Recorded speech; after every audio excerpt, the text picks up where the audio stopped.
In this update, the Senior Doctors Union is rejecting the Health Minister's call for arbitration and accusing him of illegally intervening in negotiations. Simeon Brown had given Health NZ and the union until 4 p.m. today to respond to his urgent request to let a third party decide the terms of the contract. Health NZ's agreed to participate in an effort to resolve 12 months of collective agreement negotiations.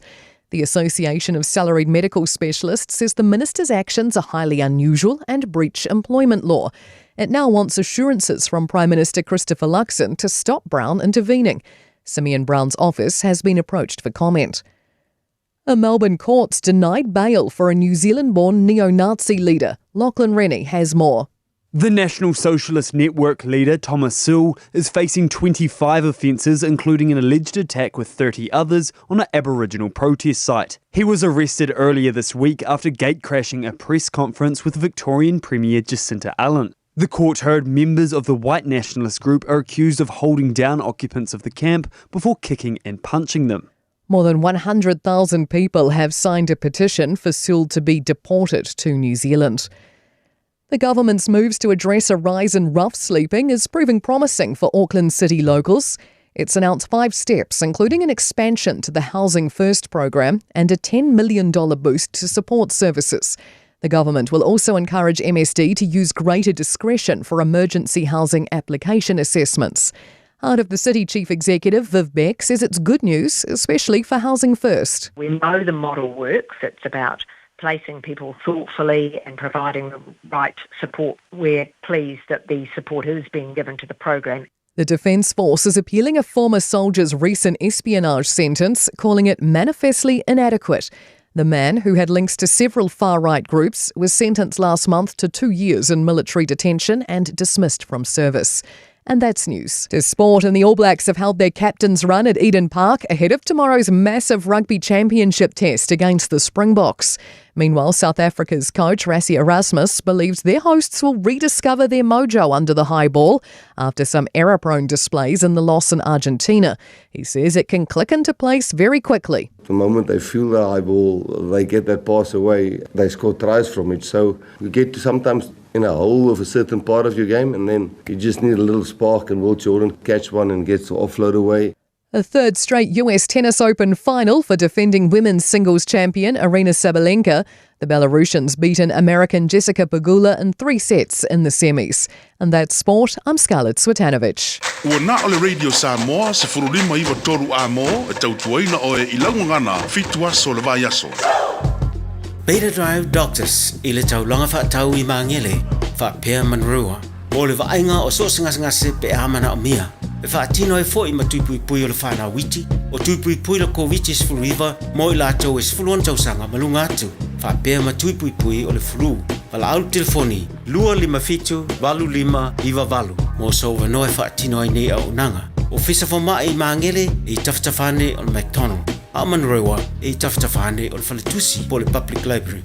Beta Drive Doctors Clinics. O le Casa Beds and Appliances, o le tali o manaonga, i o loe whaatotonga ilo mauta, ini tau le lei, toi anangata, e mawai moenga ngā o si tutono New Zealand, whaapea se tino fōa o le potumalo lo, laulau aimano fōa, TV, la au pese, usa aisa, masini tā lava, telefoni whi aviai, maisi. A whiu ane loa i le whawhituwha Great North Road o tau, po le tolo whituiwa Great North Road i Henderson, le Casa Beds and Appliances, telefoni o valu se lau, lua 555 o valu se lau lua 555. When you shake her, I'll bring you some more. Lua mai, she mai. Radio Samoa, Radio Samoa, Radio Samoa, Tasili mai batolo. Radio Samoa. Party rock, yeah. DJ. Every day I'm shuffling, shuffle. Let's go. Take it, hey. Let's go. Take it, hey. Let's go. Take it, hey.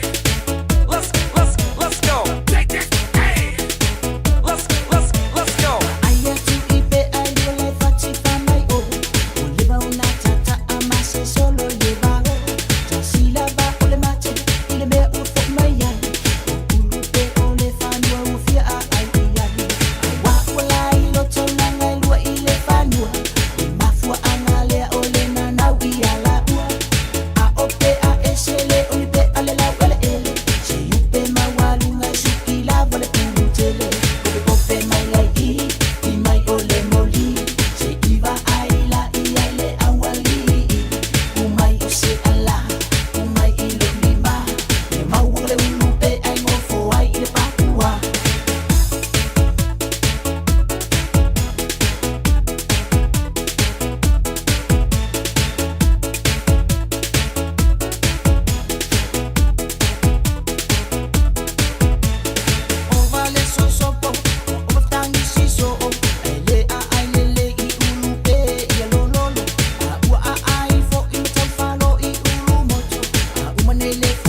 DJ.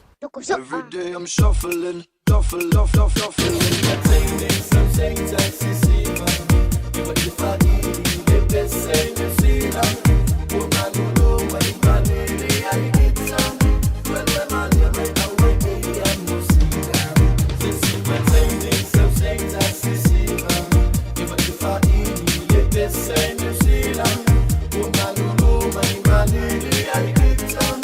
When man, you may not wait me, I'm no see now.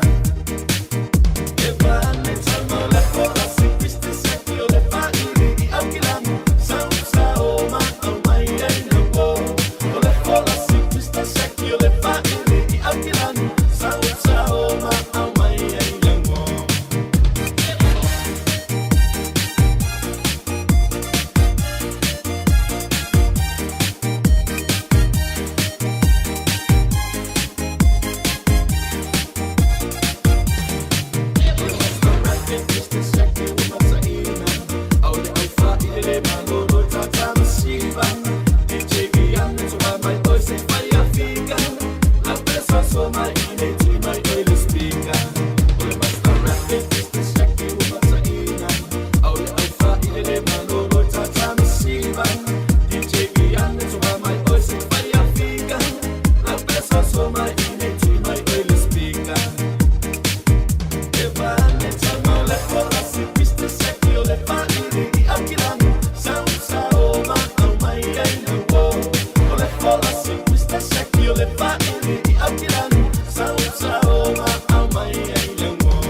DJ. Every day I'm shuffling.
Sululai Maumana tuai La Samoa Le nuu te nofo ai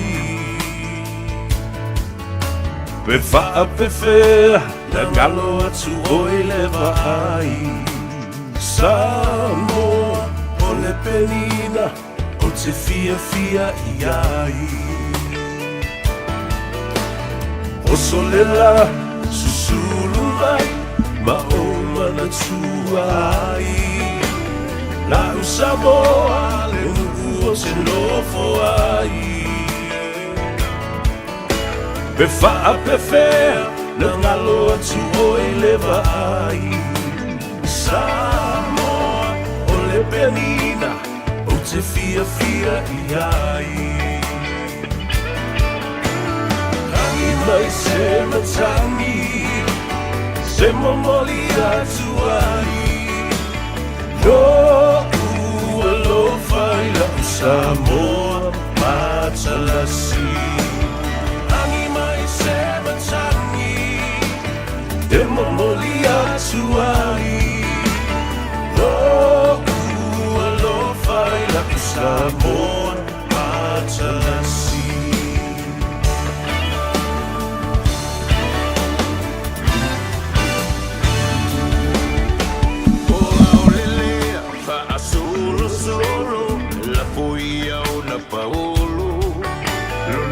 Iila pe asulungia ele masina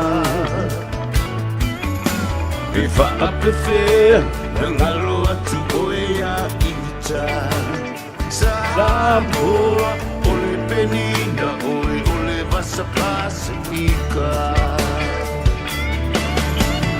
Tangi mai se matangi se momoli atu ai No ua lo fai la Samoa matalasi. Ia, talofa lava le paia mawalunga o le whaafonga tāpua ia maise le sila mai moa Samoa le atunu upele mai tawhai fia o le lalurangi ia maise le rei atunu o New Zealand wa avea mo tātou ainga lona lua. Ia, aia le whaafonga mai o lo tātou atunu upele I lau whanua me ele o Samoa le nei as whareile wa tā walunga I ai tiute ma whaiva lo Filipo le atunu ma nganga ifo ai o tau whaiva ma lo le soifua manuia ma lo fo I le langi ma tafi whawhetai fo lau ma lo fo I fo lau I langi bam pa pe mo sa manuia le tai au I le ala usu fo I le atunu ina ua nganga e ma oso a ele la mai lona no whanga I le tu I sasai Ya, o le fo o tātou toi pēnei, luma o le tua, luma o le du, ai leo tua o le du. Tātou whiloa I fo I pu e o manu, ai leo pu e o mala. Ma le wha moi moi, sā madu wia, ia le nei aso e meise o fuafuanga anu alu mamau. Ma o fuafuanga le weekend, ma liva ngā alu solo lo ma fau po whele bede o le a whai e o vai. Ai, e le ngā tele whaafatai le atua o le o tātou toi whailoa I malau lua whasila whai. Ia, le nei vai yaso ma le la vai yaso o kai au atoa ma le pō tātou te le malo lo le lei e mawhawa nisi e momoe ma le fia. Ma le toa le lei o le langona e peioa. Moe fia, moe le mu, ala I le fia, ala I le whaafatai I le atua. O mo onga ma sa afia finga. I le nāwa ia sotu ma le tele o le neitau sanga. Ai maise o le savalinga le whaatutua I le atua sa mua ua tasi. Le savalinga fo I le HRPP ma tu le epa. Ia whapena fo I le taimina ua vāi le whangatia. Ia ma motu ese atu fo I le sa whaapito la tau manisi na langolango inia o ia. O mai le tai ao le ngase o malo. Vā le whangatia. Ma ua iai tūlanga, ua le mawhai ai, le mautonu, the uncertainty that was caused by chaos, by political chaos, and it was just a time of our lives where everything stood still. Ua tutu mea pe o le pasife ua alo aku, ua koso le kangaka le longo. Ua e le kangaka ua le pase se ua fioso I lalo. Talo fai le sa fo lau o Samoa. Lele wa umana koe puluki fa lelei. Toi pou lelei le sa o le atudu. Ia ma lea o le ata pena e si inga tai. Ma fo lau loa. Tatou feo so yu mai kongo le va lea. Whātua le atua Samoa, tui le epa malana vaenga. Ia whapena fo'i ia le fionga le sa whapito malana vaenga. Le vaenga tū tai tō tasi. Whea o mai la ia le tātou for lau whatasi. Ia ma whau ma pou le sao Samoa. Whawtai le tua lo lofa malawanga lei lo mātua. Tunu se amatanga fau. Ma fau fau. Au wala fau, me ko kia fau. Ni tū la whono fau. Ina ia ma whai kia iku la whongo. Wa levanda polonga i le atunu. Tu la whono sa whaina nā vai tau. Wa leo toi le lei. I leo toi manongi le lei. Au mai le amatanga fau, le whainga malo fau. Le whainga malo whiriwhiria ma le tātou pale mbia fau o kai ma tau tia. Le tala whaasolo pito. E le i mā fau wina Samoa. A o mea wa uma. Ona tā pena ma fuafua e le atua. Do you believe me? Amen? Ia wanti la ia. Ala fo le nai la yuna mo le ngang o le loto fa fitai. O mai o le whainga panoto lu ngā la lo. Fetu ia i wha ia o apoa. Lafo mai a watu. A mai a watu. E le ma whai lama o na moe le le. Ia meo whelaflafo inga e whai. O le whetawinga fo i la tau ia le media la tau le social media. And the real media outlets. O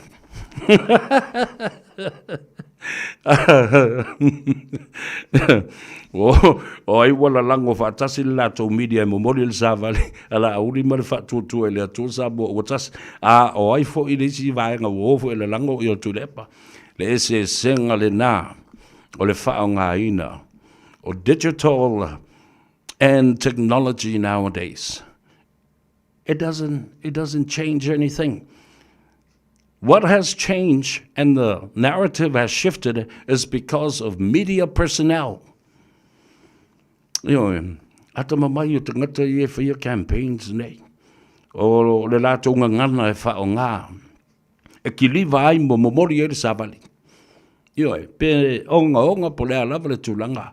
Ai ma whai o na ngau ai le sila le whai. Ma ngau mai loto, whātou sila mai loto tangata. E se ale mea se awari lai o le tau whaleanga, kalepe aku ile mea kalepe anginga. A sa boa le atu du wata ba mai. E tasi ale wha maamla maina o se vaenga o se matau, po se tu la fono se na vatau ma se manu lauti, na o na malama al to ina, ma le o le matua whai loe le ainga. Wa o la tau le sili anga, o la tau e whai le tonu le ainga. Mai, whalonga le mea ngai whai mai sa vea. Usus tai ne mel na o sa o le wha maamla manga, ele wha ngaungi me o ngi whawhawhingi, ele ngi pepe a whawhawhingi e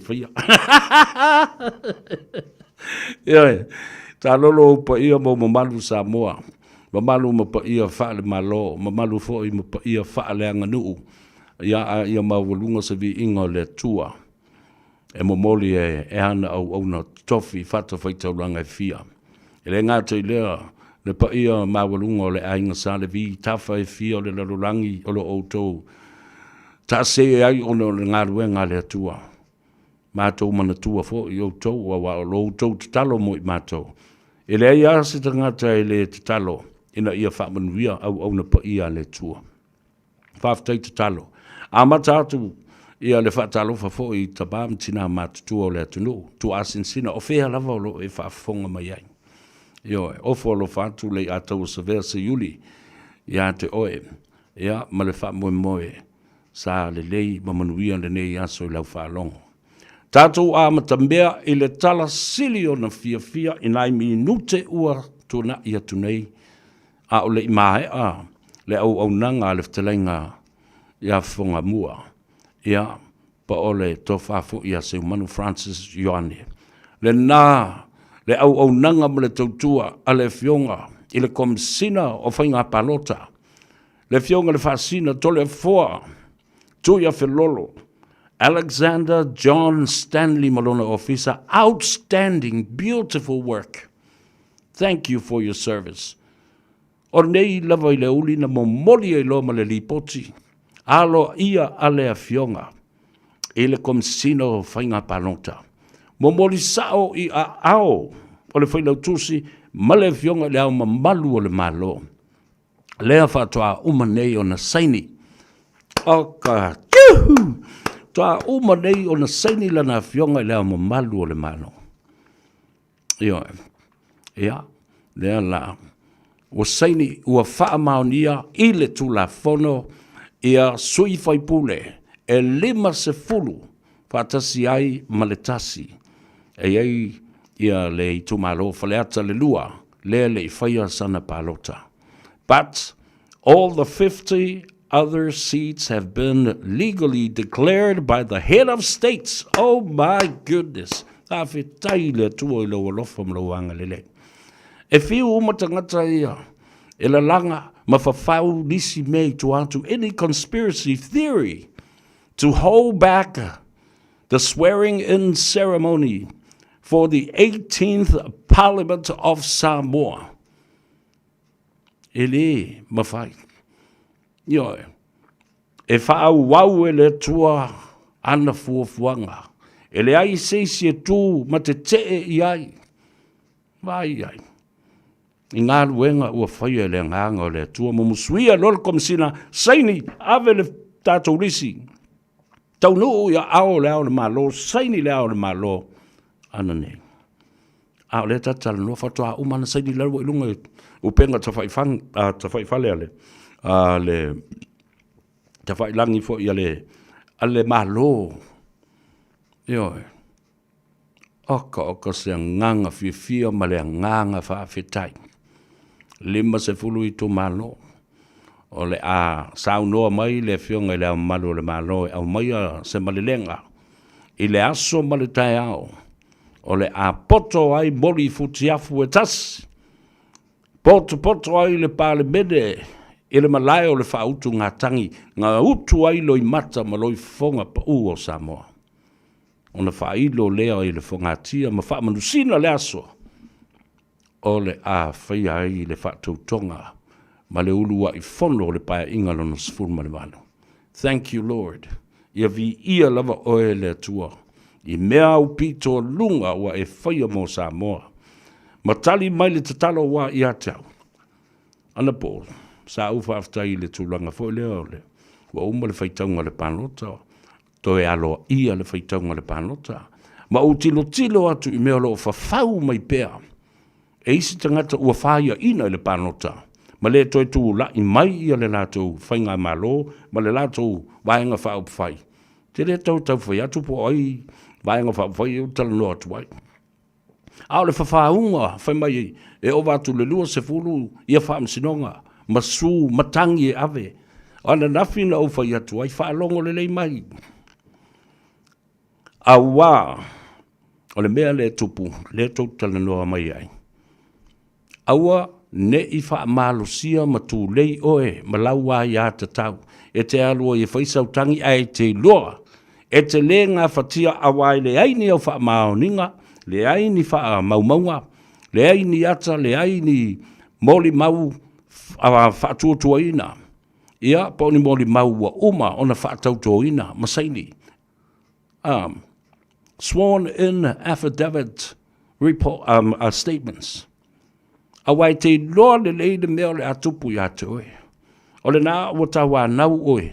Au tau o mai e whaafonga mai lena au tau ki kōnge le whainga paloka.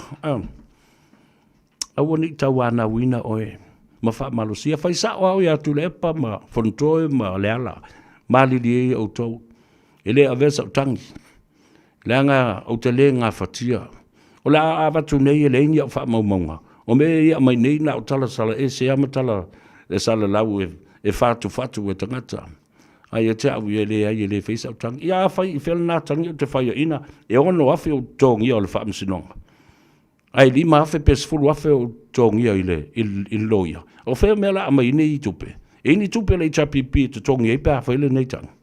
Na umala ia lea na wha asala au. Ai toi li liu mai ma le wha amsinonga. Toi e lafo mai malesi sala.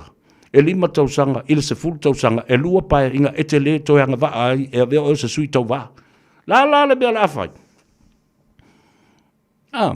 Whalongo mai i le whautuanga le a watu e lei a tau sa vea i a te oe, e mara malama le lei le tūla whono. O mea nei o whainga panota, ma le i unga ma le taunu unga le mea te o iai. Au ala le wha soa oi pe tu lei oi, e le ala po o tule epa, po o whantoe, po ai lava tino mātutua whapea. This is a collective consensus that we will have to do this, and at the end of the day, it's the individual o oi o le tangata tō tas. Na umala ia lea wa e whaia ina. Ia ale ae ngof waku le epa ma aka mkalkari la tau ie o man malo mai. Les full mal whale. Okay. Ala wa e tangi tui I tawhatafa o lau tō lua ma lau whanau. Think about it. Just think about it. Do something about it. Use your common sense. Now the voting is over. The campaign is over. The general election is over. Do you lewa e whaia ina? Matua o te sao I e te mana o e te o te wha lua le wha msidonga. De la tau o e fosi le basole mea. I nei wha au punga. Ma wha au whaunga whamau sa tufa le tupe. Ka lo whai ka ingo ingoi. Le nala ia. It is God's timing. Absolutely. Ia. La lava. Te te lava. Tu ma te te. E sa pe pese nei. O le fina ngalo le tua. O ai le malo. E tu lai mai o le malo lea. Tātou te oe o pongi. Ia ma folau loa. Ilangi maa le sao. Aiwa. Tau whafonga le sao noanga. Tua olo ia te au le aso na fina mātana noanga. I le telefoni. O le pule o lo I tangata. The people of Samoa have spoken. Ua tu lei ba ua sau noa Samoa. Le tō whāle nā. Ua ta oto. Ilu mā mea o le atunu ua atua. E loi lea. E loi le tō tele o nufoa o lesi tu ua manu mā lo ma fili mai. E tu mā lo e tolus fulmanatas. E te loi le te le o le se senga o le mawalunga o le whainu mera. Tolus fulma le lua. Tolus fulma le tas. I le se fulma le wha. E te loa I le tō tele o le vaenga. A fia me wa le o toi mana na o iei le atunu. Le ala fo le na se fulu I la tō. I le toi fo I mai. Tasi wa whata whea malu e tūtō tasi. O le isi wa wha mawai le toi fia tamoe. Ia utou si sila la ia. Sa unloa lava Samoa ma ape ma le whale ari.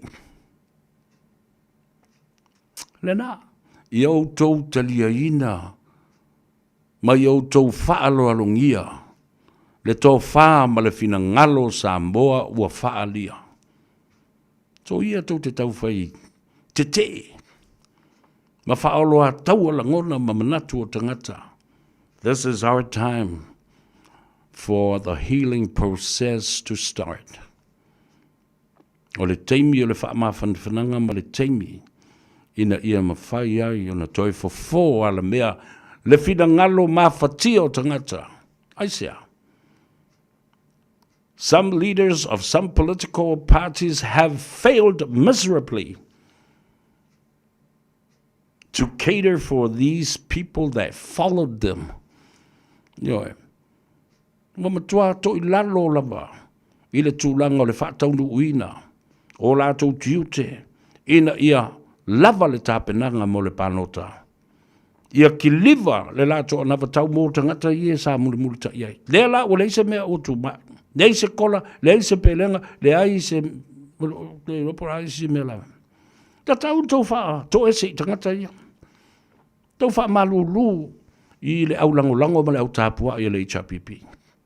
A mata mai au tau I la uri I a matua tino matua. Te lau au tau taurangi a wa alera o taladoa whala wei tele. O tau nā. Na tupu ele vevesi ma le pisa o tangata ma ta pisa ai lea mea ma lea mea. O na o tau. Wanila. Ia. Nea o whantuai. A mata la ia o tau. The process of healing. Le tūlanga e te tauai o na whaama popo. Whaama whanawhana I loto ma nganga o tangata. Ioi. a wa o le tele o tangata na li liu loa. Na whaalongo loa le a whanau whawhawhine ma whai ia pepe a tamalo loa. Lato loa, this is a joke.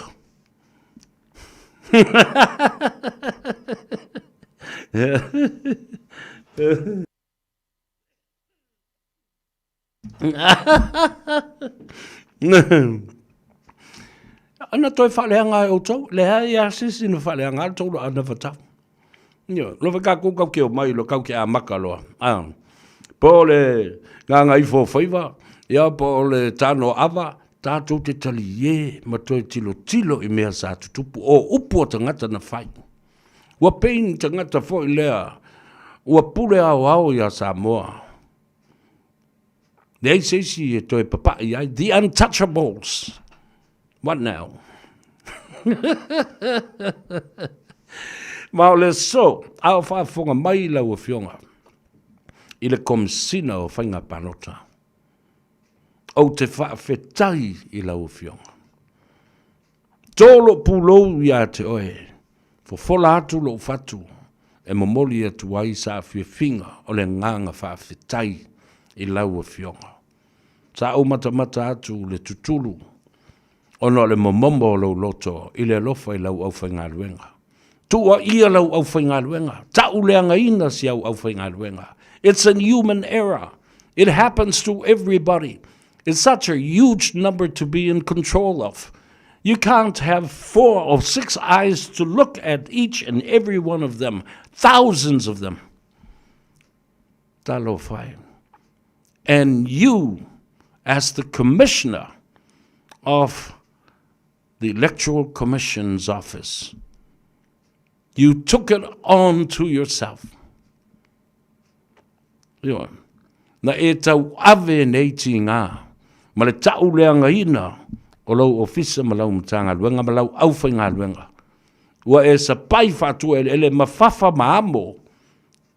You have become one of the most accountable person that I've ever come across with. Au tau se le sila. I tele o meo tonga fite whai e isi komisina na whai. Ele ngata le vevesi ao le umi o na tau whaatali.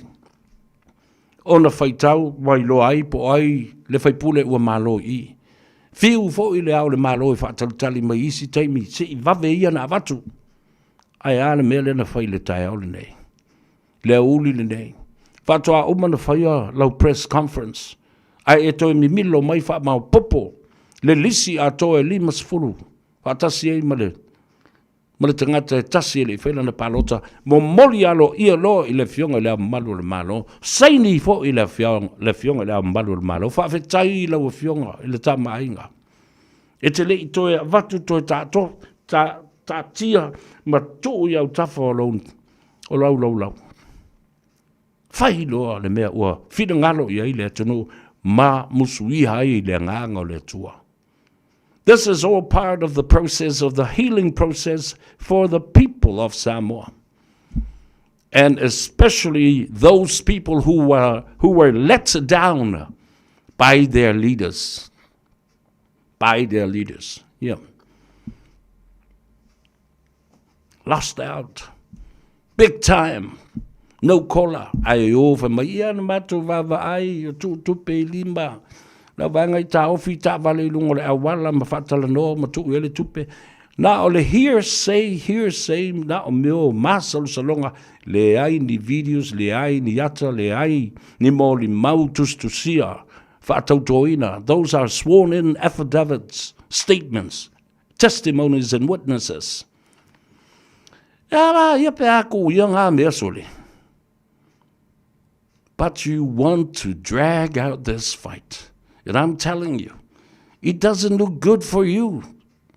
Those that oppose the 31 seats confirmed as the new government, but especially, I maise lava. Lena nau marana o faise me leanga, I le ua filifilia, e a vea mapale mia le malo Samoa. Le sunga lauri le mali atua. Pevo no vetu. E iwi mata ma pepe talingo tangata nei. E matua mo mosu le nei ngoa. Ma le swafa lea o whalangi. e wha pipi I ai le pā le mia o le malo Samoa le ua mana saini le ua mana saini le ua lau ua mana saini le fionga le malu o le malo I le tāpenanga ma le tusi alo I atu ua momoli matau au ina atu e lana fionga le komisino o whainga panota whaafetai tu ia whelolo lau fionga le whaasina tole fua whaafetai lau au whainga alwenga o ani wha le tonu mani a leu sa whiangai ma le au whainga alwenga e te le I alo I le atahata o le la au sa e tu watu ma le malos e ta watu ioe e iai mea na wha le tonu sa utou tala tua I upu nai tonu le aso na nafi transparency, accountability and the experience to draft great and good governance la lea ua tali mai tali uma mai upu nei tali uma mai vaenga te tele nei o le tawhatolu o so se malo transparency accountability ua fesilingia e le autostala ma le whaasalau ma tō tele o tangata lau tele ele I alo tu ia whelolo ele I whai mai ia o se ale ele I alo wha malulu atu o le wha le tonu au whainga luenga be accountable be the first one to say yes of course and admit to it and of course he did fixed it straight away tufa le tātou por kalame wha molmole e oa ia I la tau lena whai mai fa whela le si o li le stala e otu le whai mai le e otu a palota whai mai le tala atu e whalolo e va lea le tangata lea o la ofa ngā luenga na lea ngā roa ku kalia inga ngā mea ai wha pe I o na tupu pea wha pea o la iei lau pepa palota ma lau numera e match le le I o I le lisi le o mai le scrutinia mai la tau o official of inga palota how did that happen atali it's a human error e wha mene valea lea le wha le tonu lau tangata whainga luenga mo mua wha le tonu lona rua lana o tu e wha le tonu les e le I alo tu ia whelolo le fionga le wha sine atu le fua well done I take my hat for you va malo fa tai le nga luenga matautia fa fitai foi le fina ngalo ma le tofa manino ma le malama au ni fa tali mai le fionga le malo vave ma ave sato mai yo ao ia le lisi le ia le la tato fa tali nei wa lisi le la fai o le lisi ai le lisi al pare mia filifilia o le ala na lisi e watu wa lunga prime minister la uli al maria toa sui pare mia o le semo ai fo ia to lupe o le semo fong ftalai au pa au muripola sui fong ftalai masina lupe makesi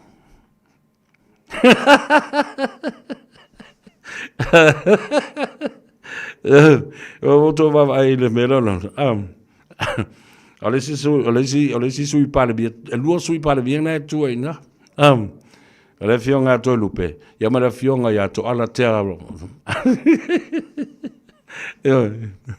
te peazzo allora na to fo yesi si min sta pole tulanga ole fautua fa pitoa ile officio le pale mia okay mai te tau na ye ya se min sta le tu malole na fa sale anga number fa ne fa solo mo dei lalo na coppe quella fa solo mai la ele lalo min sta o tupe to lua le au ata mamai la so tupe so tusi si dia na ye le malo la nele tu lo ite o mtavo I paunga ya po le fionga ya boy fa wo Julius Akui min star. Well, listen na le la fa ye tu le la wa shadowy cabinets na le wal what min star MOH Ministry of Health ai ono Dr. Alec Ekeroma Ministry of Customs po le vainga le min star tu pe maua le tunu fa pe fo I meu tute ya ma le vainga o la fonga tu usao ia ina mulipola anarosa morio Ministry of Customs, Ministry of Public Works, yeah, and Infrastructure.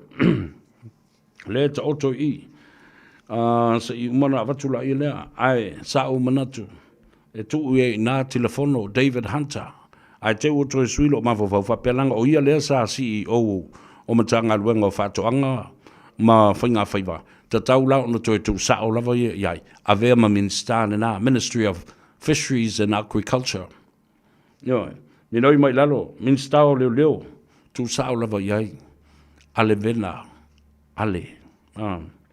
Le na, o ia whale nao le minister o le vaenga o whainga palota. Ya, Ministry of Transport, tu sao lava iai na le sunga ya Fata Ryan. Minister o Fatoanga, na o tu iai ia telefono, a le bracket ai au tafa, le fionga I le ngaftasi a fui maono tito a safo. Nanga o ia le sa swimming star, ele la sa mea la swimming star ai e te ua, e toi pa ui fo sisi mea, a mono swimming star. Ia le na, sau I lisi vaenga lea o le fongftalai, e tolu tangata I o te tuua I na o le fionga le fongftalai au pa au mulipola a sui fongftalai masina lupe makesi male tofa ia le vea lau a folasa o le Ministry of Education tuulo iai ia ma le fionga ia aiolopotea Tony Aiolupo Misa le umalisi ni teitai ia umalisi ai e fa solo tua fa pena lea la ua vave anga I duba ia fuafuanga ale malo wa le sisi be to be fai na fai le mere tau va vai tu de ia I le si au va le sunga tu le pa ma fiume lea la vai tau ma fai delay. The delay tactics doesn't apply here anymore because there are 45 days as it states in the Constitution of Samoa. Te tauna uma le fasu lima aso ua whaia le whatautonga. And also the courts are very mindful that they have to resolve all these petitions or even by-election petitions within that time frame and time period. Yeah. Ma lai fasili tangata. La me la tupu nei sa vea. A leo uto whafonga mai leo o mana tusi alo ia. Oka se vave o ngai o inga le fionga. I le komisino whainga palota. I le toi ia sesi aso toi tu watu tai au. Vai lena tu u whapea. O le asonga fu o le vai aso lea. Po le vai aso le saso le vaso lea. O le amo mori alo ia I loa. Le lisi alo ia aleve. Komisino o whainga palota. Anal me leo tupu. Fatoa o matu nei ale press conference. Tali loanga matustala a o lea ua ta pena ua uma ua alu loa e mo moli I a ao o le fionga lea malu le malo. What a beautiful, sweet piece of news in my ears. O se tala sua malie faa fia loto ma faa fia tangata. Fa pela tatu no foi mi fatal tali po affaire le afa ile lisi ba ave alo ilo le na tu ol va sole ale o ave le so wale mo e ile ofisa o le fionga le komsina ile fa I ungol ne va yaso a wa ave mo boli ya ne ile yo ol va sole ta pena ma le tusi le va yaso le ale sunga le audio le mali to le lo po la fa ile te mi le nei mo moli ta o pe moli la sape o ma fa ngalotu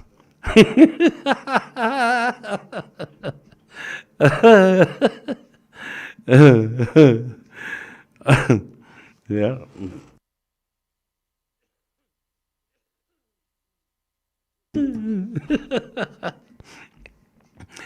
O ko kai se me mari e fata lofa fa pitua le o atu. Ya chou na yo uso matua fa fine o le au lango uma. Ale por kalame ale atu savea. O le nganga ifo fiwa male asonga fu se taule as farele. Fata si male tatou. Male tatou tano avalas tona. Yo. O leo te tau mafau. Pe celebrate lo waso whanau le aso tai au. I le whaatino i no pea o le tātou tano awa tai au. Pe o te malolo, ma wha malolo a toi ma le tātou por kalame se i au lia le vai aso. A whaila e te mana o tāte whamila tuina lo waso whanau tai au i le tano awa. Nā tangola ia lea. E omi mai whapea mai. Ia pe tu i fwoi lalfa mai se vea whamil mole. Let's celebrate your birthday tomorrow on tano awa. Aue te alu se mea, se e alu lea sama malewa yasu. So let me know, so I know the numbers that want to celebrate my birthday tomorrow with all of you on the tano awa. Ia mawha waupea ia le tātou por kalambe le asua tai au. What a beautiful weekend this is. Yo, o se fai ungo se vai yaso, oka, le nganga fia, whaftai le tua, lo wanga le leia Samoa. Whaftai, lo tali manao.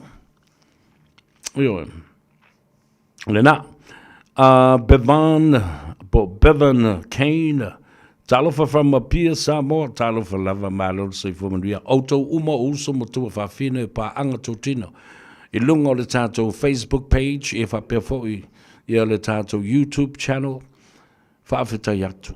Press the like button or smash it as hard as you can. And then, share our program with a lot of other brothers and sisters. In the last 3 weeks, o mai I le taiao le nei, ma le aso le nei. Le ai se tātou polo kalambe e lalo ifo o le limas fuluafe. E whai mea inunga. A mata mai le tātou whai ngā palota. Se lau mon tupu afe. Wha solo mai ai. Te ilua se fuluafe, te tolu se fuluafe a tātou polo kalambe. Whaftai leanga le lei o le tua. Wa sa o le lei ya. O le upe pese fe mai o le fide ngalo le tua. A whai o le whiri ngalo leo le tu, ia whawhonga le tala atu le pale na whai. Ande le tau. A whai o le whiri ngalo leo le tua. Ua tu la I mai ma tōwhia nisi tangata fō te ia le malo. Ma o le whiri ngalo fō le tātou te inu le mea ona. Inu iai. Io. O le mea sa o le na a whai la o le na. O le nganga le na o lo iai. O te ofo tu le You have failed miserably twice. Whalua. Whalua na failed.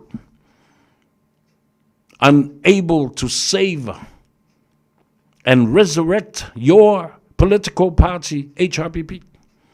Nem whaio na ye whatula I mai. Na ye woti ia le afo le HRPP ina ua whai ina lua whelua sumatas.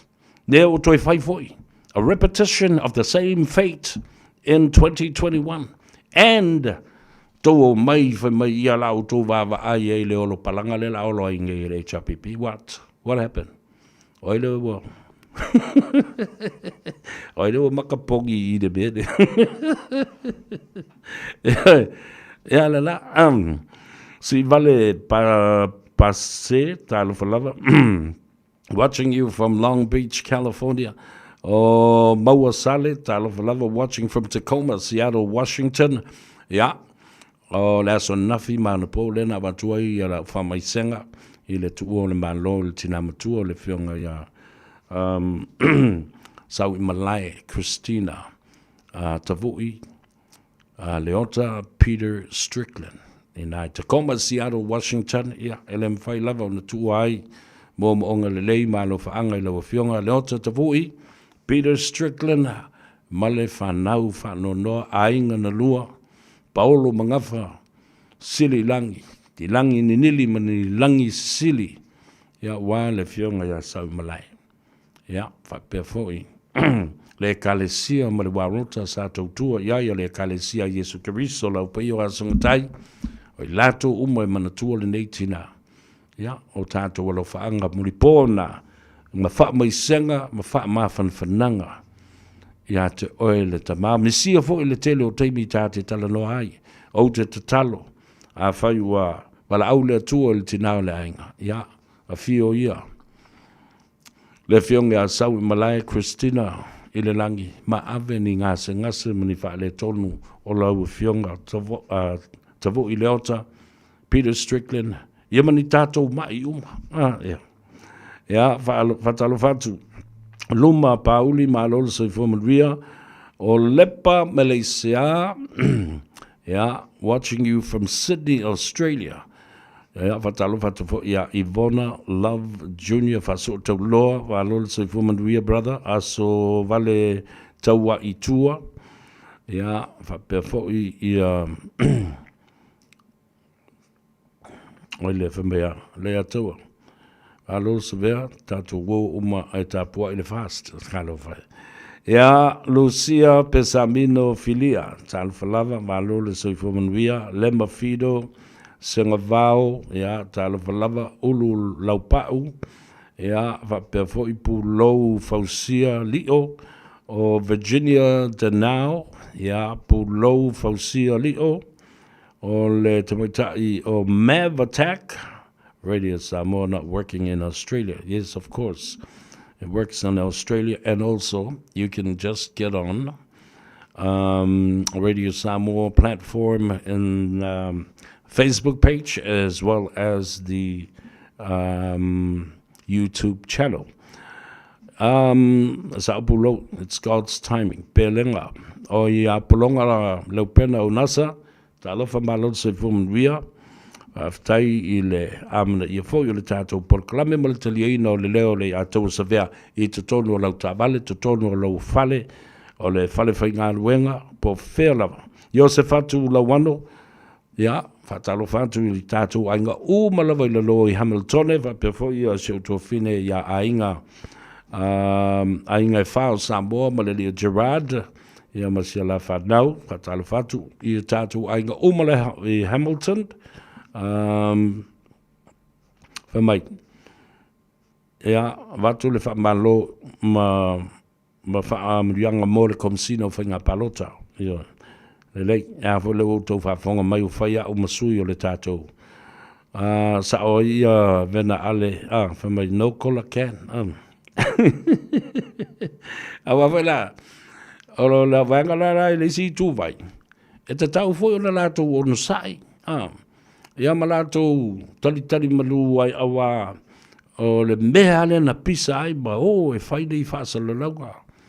Whaasalalau ina o le tufa ina o tupe. Ai to e sau ale latou te tai. To e whai mai. O I nalo na le liu ai ia le telo tangata walanga to tele ia mātou. Mātou ainga HRPP. E mātou te, HRPP. Mātou te whetu wha ia ma mātou tali I fo lele. As a joke, ia o kango whamakara koe I ar kākou foi. Le awhi kā la o le pepe a kākou, le pepe a le fast. Ia e whamatala mai foi a pepe a le vaenga le a le HRPP ma le kola ma isi pelenga ma isi ma mea. Ia o whakulo. Ia le o whamari koko inga e. Ia, e awhi kā la foi le pepe a le whawhawhingi o le fua makang whangwhangau whawhawhingi.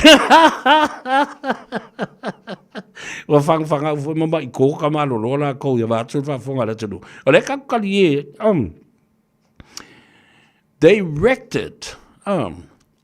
They actually did themselves, nobody else, not us. Toi whale angai la tau ma koe whale ai ku fo le a pekelo le kufanga o le ia fa fasiri fa fela fa finge le la fa nga o pepe e mo sanga afkala a kalikule paia O le pepe, mo le pepe fa finga pe mo le pepe ka malo. Yo le wa makang fang au ka malo. Mo that turned people away. It turned off the people and said to themselves, "Oh my goodness. Oh my goodness. Is this guy making a joke out of our manifesto and saying that Fafafingers will give birth to the babies and they will also receive $1,000? Wow. Kai ma lia foi ai mana tua. Me ilo tangata fai ata I tui la epa le mele ma fa mali lo nei lo le tangata a le me ula le mele. Ele se me nana uma tua le mele le se la u waso bo mua o le no fa inga. Po to se sile ye no fa tua. For my the first 100 days in office of HRPP fai toi foi mai. I've always said this. Fai ko ke koe o mai. Ai fai foi lai o mai ai tufa le tupele na e yaso se lau mua. Ea na umai lole ina. Na uman tufa le mel na va tunga ia foi kula e pepu o le kangalo fai ale tunu umale matupe mo le tunu o lo le siva yaso fai bal fasilanga. Fasilatu foi le tato tunu me sa tato talno ai de tufanga ia fa malu atu le se tupe. Lei se tupe. Ya, wa tatonu te malo o ia e ona ia le fo le anavatau ma le fofanga. O ia fo I to tau fia I so se te me na ai. Ya usi ba fa fonga tatu telefone ngana. Peritania. Green Party MP Benjamin Doyle is resigning from Parliament. Political reporter Ethan Griffiths has more. Doyle, who's been an MP for just 10 months, says they made the decision after an onslaught of hate. New Zealand's first non-binary MP, they courted controversy earlier this year after social media posts. They say their family is the most precious thing in the world, and their son had asked they leave Parliament. Next on the Greens list is former Christchurch City Councillor Mike Davidson. They are the fifth Green MP to leave Parliament this term after two MPs resigned, Darlene Tano was expelled and Efeso Collins tragically died. Sea Lord's proposing the closure of its coated fish factory in Nelson with 79 jobs under the knife. The seafood wholesaler says the announcement follows a 12-month review of the business, with expenditure carefully examined and budgets significantly cut. It'll see 57 factory roles and 22 office-based roles disestablished. A decision will be made on the proposal next month. Additional police staff are being deployed in Hawke's Bay after two gang-related incidents overnight, injuring 4 people, including leaving 2 youths fighting for their lives. Around 9:30 last night, officers responded to reports of a serious assault on Riverbend Road. Emily Ansell reports. Reports indicated a firearm was discharged and 2 people were taken to hospital with moderate injuries. Several hours later, police were called to a grievous assault on Omahu Road in Hastings, where 2 youths suffered life-threatening injuries. Inspector Carolyn Martin is urging people to stop this needless violence before anyone else gets hurt. Meanwhile, in Christchurch, police are increasing their presence after an unsuccessful attempt to start a fire at a local gang pad. Flammable objects were thrown at a fence on Cuffs Road just before 8 a.m. The fence didn't catch fire and there was minimal damage. And that's news. To sport, All Blacks captain Scott Barrett admits tomorrow's rugby championship test against the Springboks has plenty of feeling and emotion behind it. The hosts hold a 50-match unbeaten run at Eden Park, but Barrett knows facing the Boks is another level. Where we are currently at as a group, playing the world champions at Eden Park, doesn't need much more of a build-up than that. Lightning strikes and a lengthy weather delay couldn't halt normal service resuming in the NFL as the Super Bowl champions, the Philadelphia Eagles, bet the Dallas Cowboys 24-20 in the American football season opener in Philadelphia. And Black Caps great Ross Taylor is making an international cricket comeback. He'll represent Samoa at next month's T20 World Cup qualifiers in Oman. That's sport. I'm Scarlett Swetanovic. Hey, hey!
In this update, Green Party MP Benjamin Doyle is resigning from Parliament.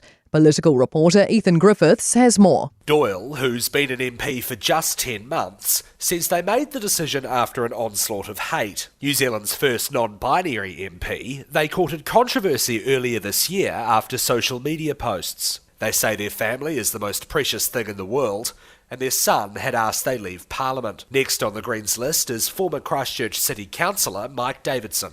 They are the fifth Green MP to leave Parliament this term after two MPs resigned, Darlene Tana was expelled and Efeso Collins tragically died. Sealord's proposing the closure of its coated fish factory in Nelson with 79 jobs under the knife. The seafood wholesaler says the announcement follows a 12-month review of the business, with expenditure carefully examined and budgets significantly cut. It'll see 57 factory roles and 22 office-based roles disestablished. A decision will be made on the proposal next month. Additional police staff are being deployed in Hawke's Bay after two gang-related incidents overnight, injuring 4 people, including leaving 2 youths fighting for their lives. Around 9:30 last night, officers responded to reports of a serious assault on Riverbend Road. Emily Ansell reports. Reports indicated a firearm was discharged and 2 people were taken to hospital with moderate injuries. Several hours later, police were called to a grievous assault on Omahu Road in Hastings, where 2 youths suffered life-threatening injuries. Inspector Carolyn Martin is urging people to stop this needless violence before anyone else gets hurt. Meanwhile, in Christchurch, police are increasing their presence after an unsuccessful attempt to start a fire at a local gang pad. Flammable objects were thrown at a fence on Cuffs Road just before 8 a.m. The fence didn't catch fire and there was minimal damage. And that's news.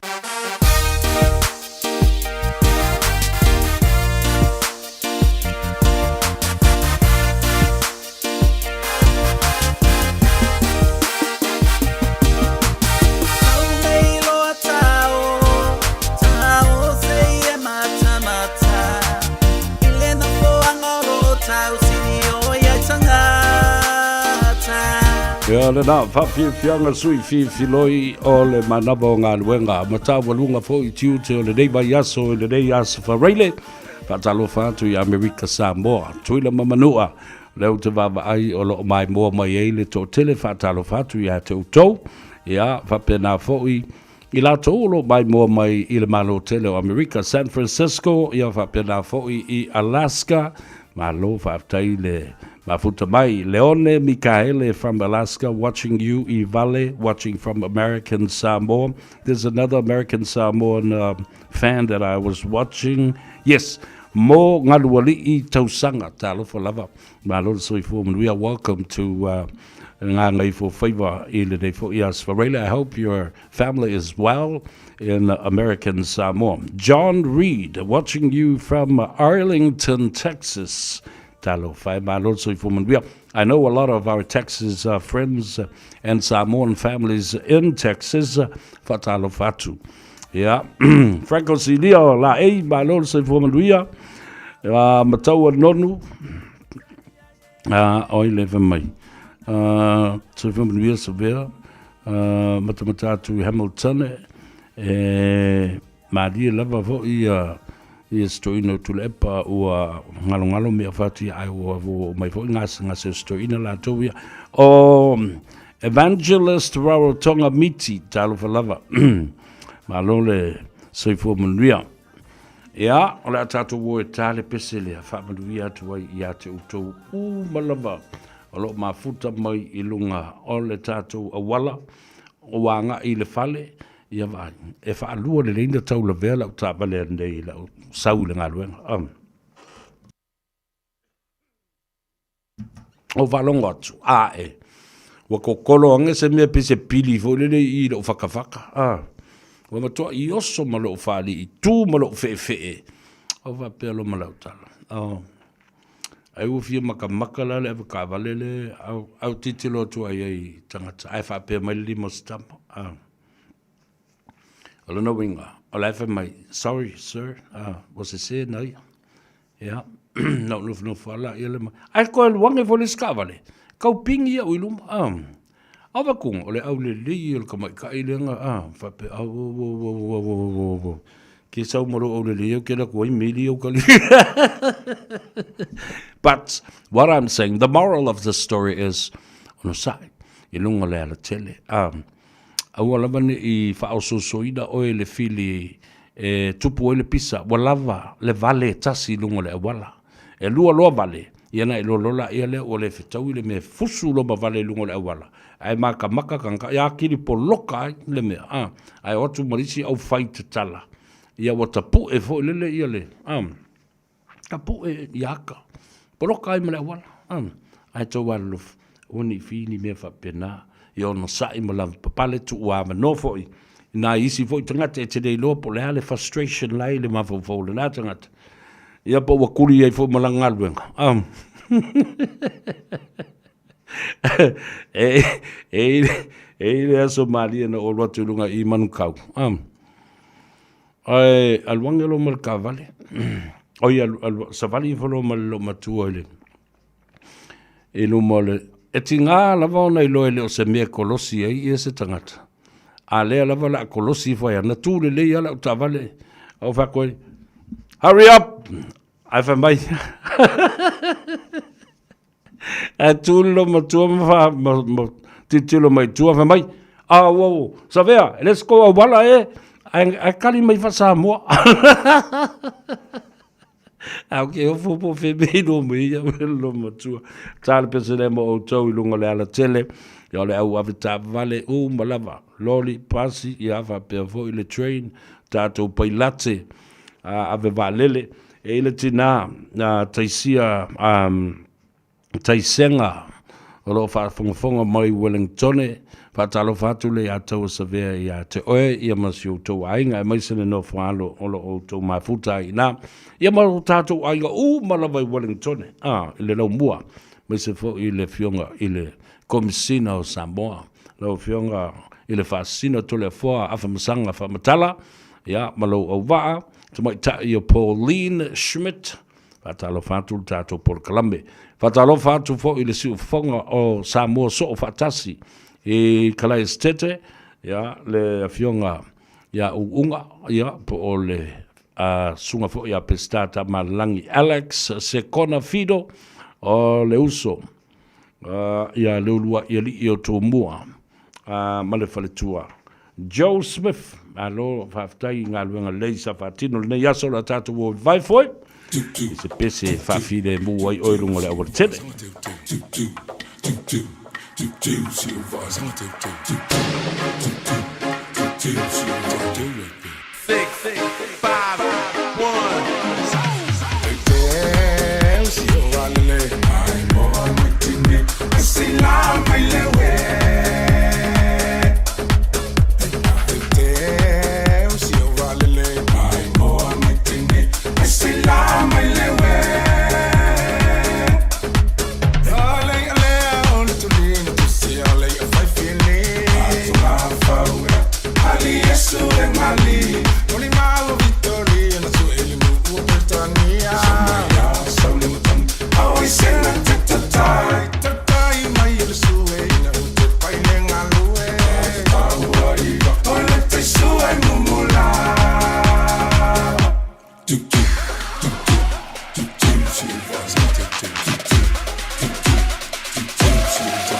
Elena, Fafianga, my Big E Brother and Dr. Rome production, Fano for Fimali, for Ile to know, Ya, Ile Manavo, Wenga, Ile for Ia Savarele, Vatu le Famalo, Ya, Malefa Tai, Tute, my favors out to Fenga Ya, Ile Yaso, Ya, Maladeva Yaso Atoa.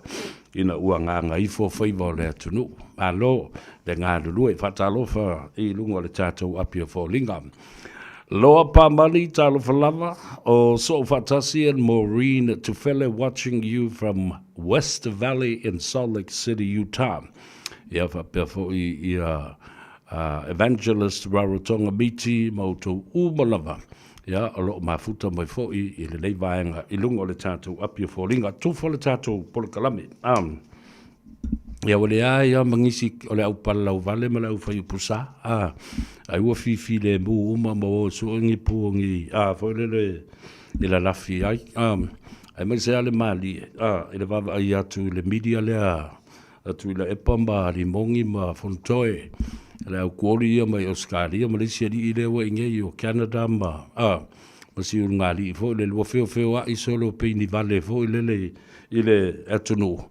O so la mai isi ma le ringa o kankaluma o lato uma nei sa lato faitala fatupu fafau ane le mea a mata mai lava I le maliu o tu au se ia o mai lava I whainga panota ia ma whaatala noanga tangata ni I whai o kae le matautia neo le whaasau siri ma le wha mawa lunga ma le whai o meo tala pepelo ma whaasala launga tau wha leanga Ia, lea la ua tātou o mai nei tātou tā alo wai lu I mai ai le kamaikiki I ngā whaavale le kinta kāre na ngā a voi lea a tūle pa o skamo sai Mai o mai luma tātou tā o mai, ia o mai lana o mai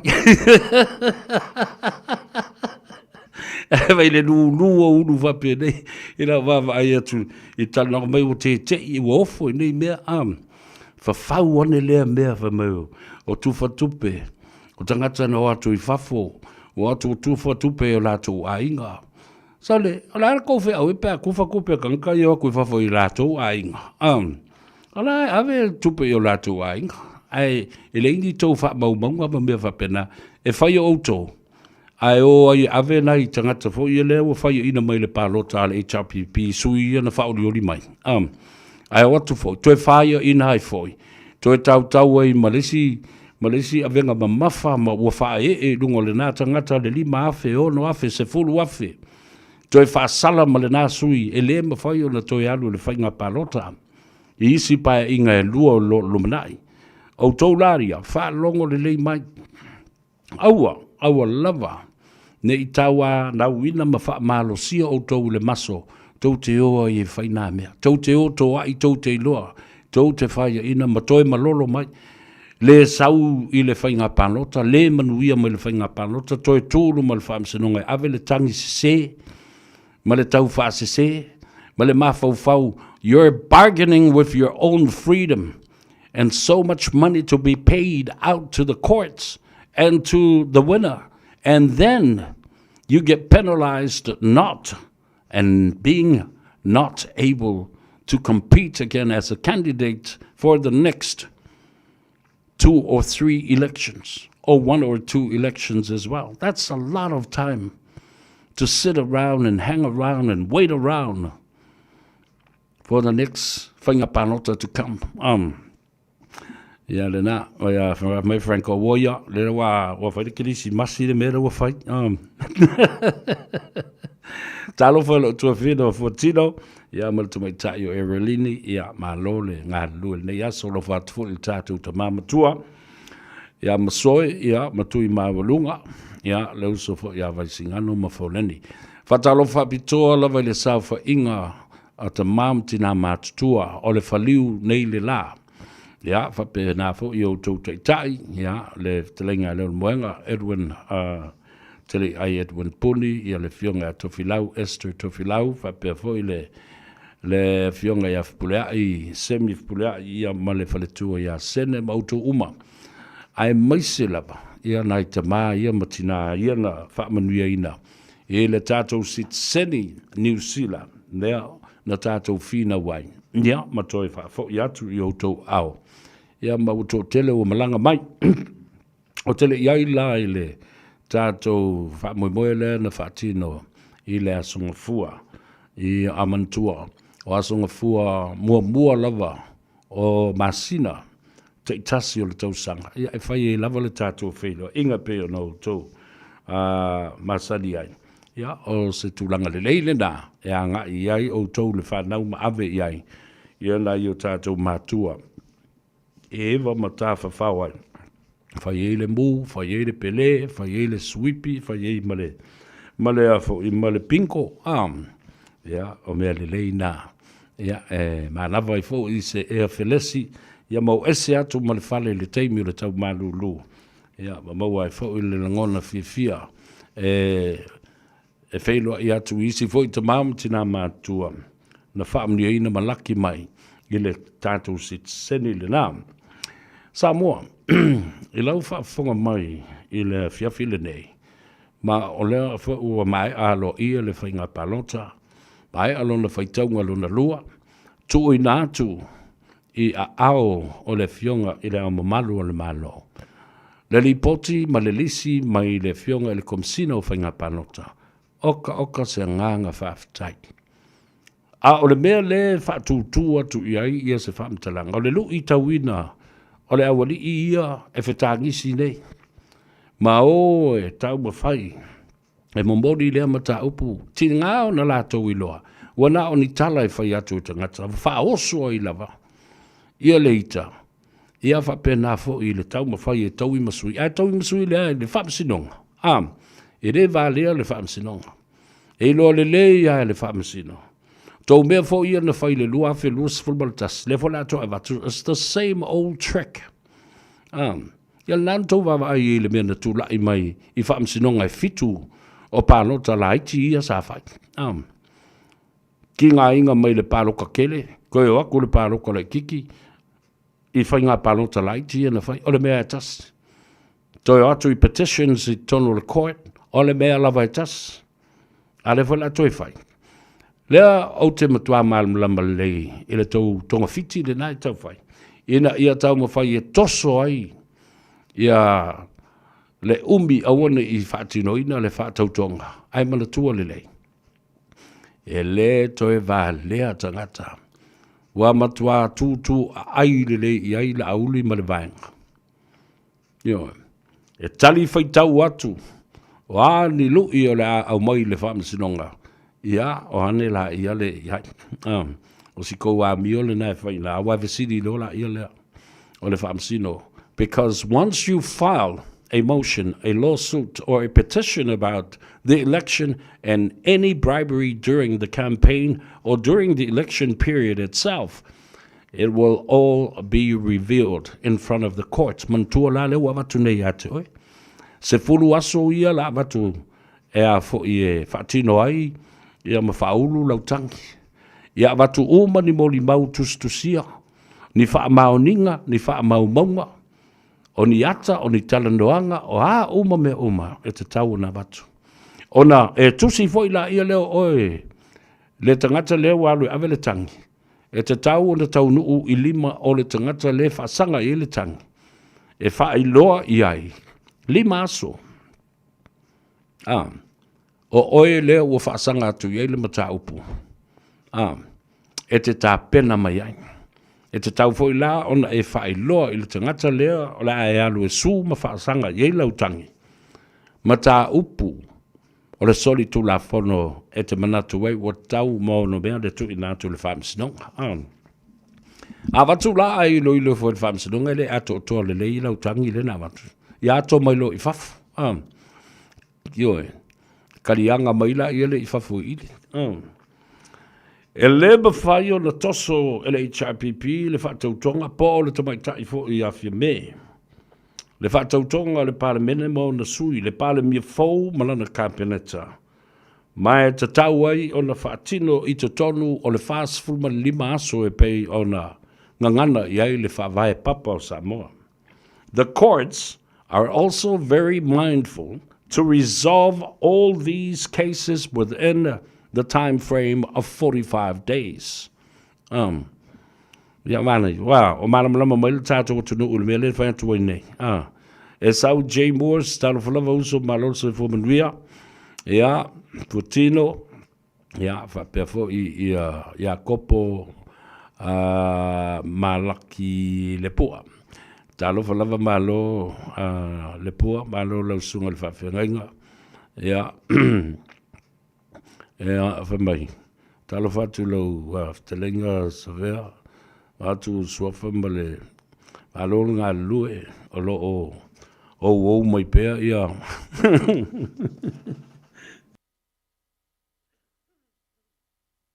ia sa ngai o mai ia le o sa ngia ku ia me o fili e ka loko mai le si meta u lava le Samoa wa e malama wa e loa le mea lea nga i e fia mema ma tui le epa mai la tau nei fai le tama leo la uli tulou ona tau langi ma le fionga le pāna bia whaurion e le malu i heile mama la uli ia peila uli ia se meo se ki la mori ma ai fo le kui a ngo o kangaka ke whaalangolango ka whapenga kui e lo papa kua. He has become a thorn, a very sharp thorn that really, really gives these people a hard time for them. Mai o le mea lea sa lato mamoe mamafau fau iai. E ona tupu. A lea wa tupu. Wa tu la i maile tangata sa lato fai ngaelo iai. Fai iai upu mātanga.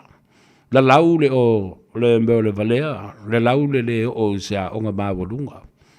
Ia, fai mea pio pio, ngā oi, o uma me fai. E tua ia lauri. Le anawa tau le nā sātani o lea ua whao e la wali i lea mamamori o ia lauri. Le tangi lotu wai sātani. Kangi sa kangi pio nau whamatala enough.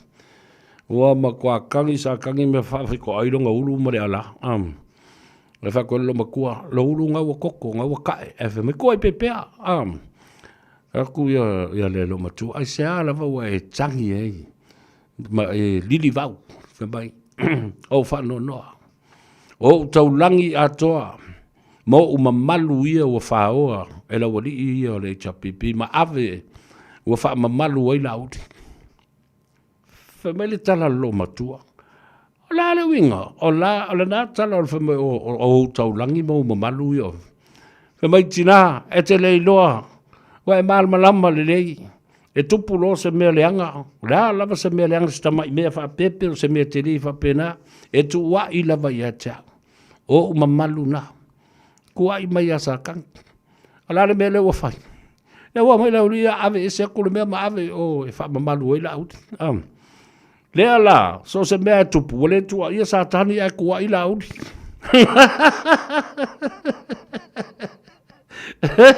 Kangi e lo masa kangi whai mai. O se kere kanga ka lewa ave e yonga mamadu.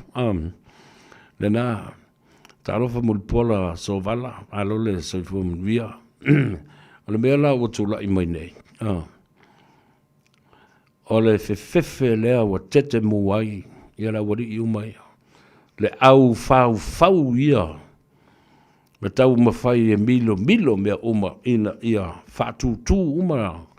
Le matatau i o ia lauli. Lea wa amata o na toe mai le matatau. Mo toe mai le maka o le mea i. Nā la ia. Watu ina atu ia lauli le ki e tatala ai no tanga. A watu leo i whafo so e le maliu o tu au. O e na lau manu ia uma le mea lea maufi wha manu ngase. O le ala langa matatala wha pene i le mea. Yeah. So you see, somebody's going to get caught. And to no surprise. You know, they say whate ia hai le mea lea. So e la ia lea o le maliu. O le tama. Leo. Le fionga le swafa ia le mamea. You know. Talo fai e le sunga ya peni a mina perite. Su e le. Tonu fo ia e se le mea le amori mau ia pokati. E fa peni pokati. Kere i whanga, kere i whai se mea fa penga i leo. Yo, ki lingi a koa male. Male matanga alwenga leo. O tō whaafonga mai i le mene no whātua i nei lau. I lau shadow cabinet leo iai. Pāle mia lauli. O uyo na lima le ofisa le pale mia. Ma le va I fafo. Fe whaatoa inga. O uyo na lima. Ma le minstao leo pei o na whaia fo I le vai teimi o tui le epa. Mea nana leo na powerful tui le epa. Ma whai ma sauna so se whai unga na te whaia. Nanga uia lai. E le ngata le pale mia toe minstao leo. Le mea whalala na. O le utangotu ua I lalo lau shadow cabinet. O le mea tau le shadow cabinet. Wana o se sa finga folele whaolioli o se cabinet o leo te no wha uia ma whau. Ele o se mea o mana o yeila audi. Ele o se mea mo I le mea leo te whaia o le mea I loo ma whau. E whapea nao na whaia e tangata I nei o leo tu stala ma leo whasa lau ma leo whai newspaper. E whaia la tau mate matenga. O le I o I le teimi e whili ai. Ia le o va o le fionga I le ri parmia I le sunga lauri. Ia. Mea umana te tala fo I ma le ava noa. E matua I alo I ai. Ma I au ili le lei. O ai o lau manu ia. E ui no le ue loa o le tamaitai. O papali I fia gis figau. Ia sia figau. Lea o lau manu ia na maliuai. O lea le soutanga I stangata. Lea le soutanga I le tamaitai o Lisa Marie. Le tamaitai tu stala wale whaasalau. Lea le soutanga I tusi ia na ia tusia. O tosin sila iai. Everything is now going to be out in the open as an open book, an open forum of investigation and indeed, of course, forensic DNA. Tawhiwhi. Na, ole tala sa ole na, you will be shaking in your booties. Go ngofo ma lomi fa penye yulu ma o omi fa penye maka wa ve ne se fa longo e tia. Ai fia tele. E o mai fa longo.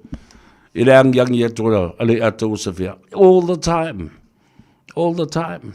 Ele ma fa kan bisi se show ele ato se via tangata ne e ma kwa ngofo le fa penye va mai wo.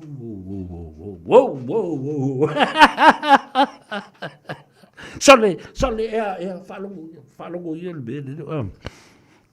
tala you will never miss a show of Leato Seville because you want to hear, not only that, you want to learn something and then you get scared of it.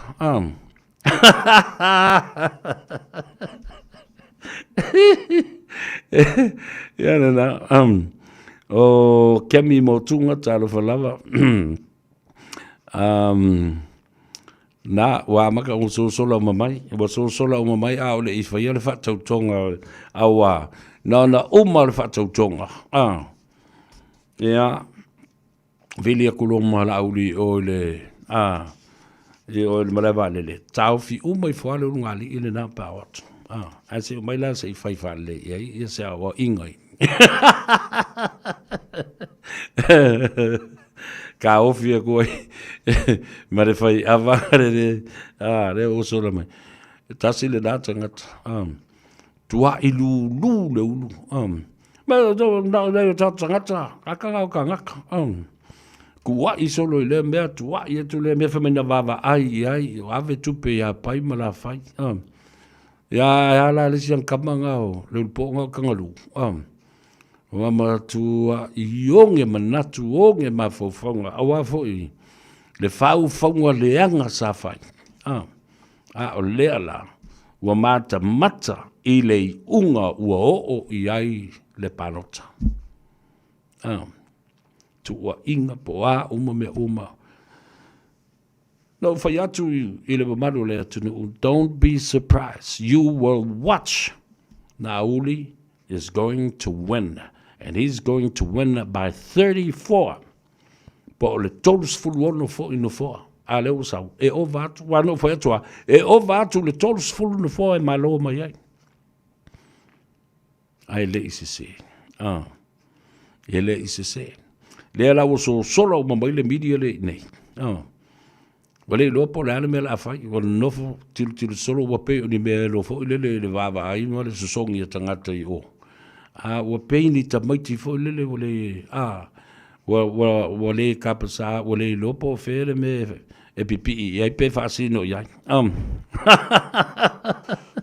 no ma le mafa we are here to celebrate victory. Victory, ia, e o le si por kalamel nas ko ingol po nga fo le ngarwa ko o fai o lu fai ya fa bel nei tal ia o amai ale le fainga palota ia la to tri o tu fo o ia ai tu o si o tato o tu no te o ko fa bole fi fa ia ku u ia sa mo o fa ingal langa vai ngal palok e ala no atsa ia le tau mo fai fo fo le fa ma avenga ile loto ma fatio le to tele o tangat tinga na ta fai atu you know every prediction that I've made is made with immense careful analysis analysis is aulea e mafua mai le research and that research e suenga e lo loto te le atu o le ale pongai ma le a o le mea lea lai o manatu le mea lea leanga iei le pine e support ai ma lango ai le mea lea it's a qualified opinion and a qualified privilege to know the answer to these questions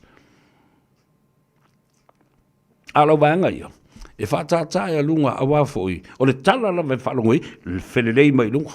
Tala lawe oso pele oso a popa. Ia wane, oso a ko e pai mei la unku.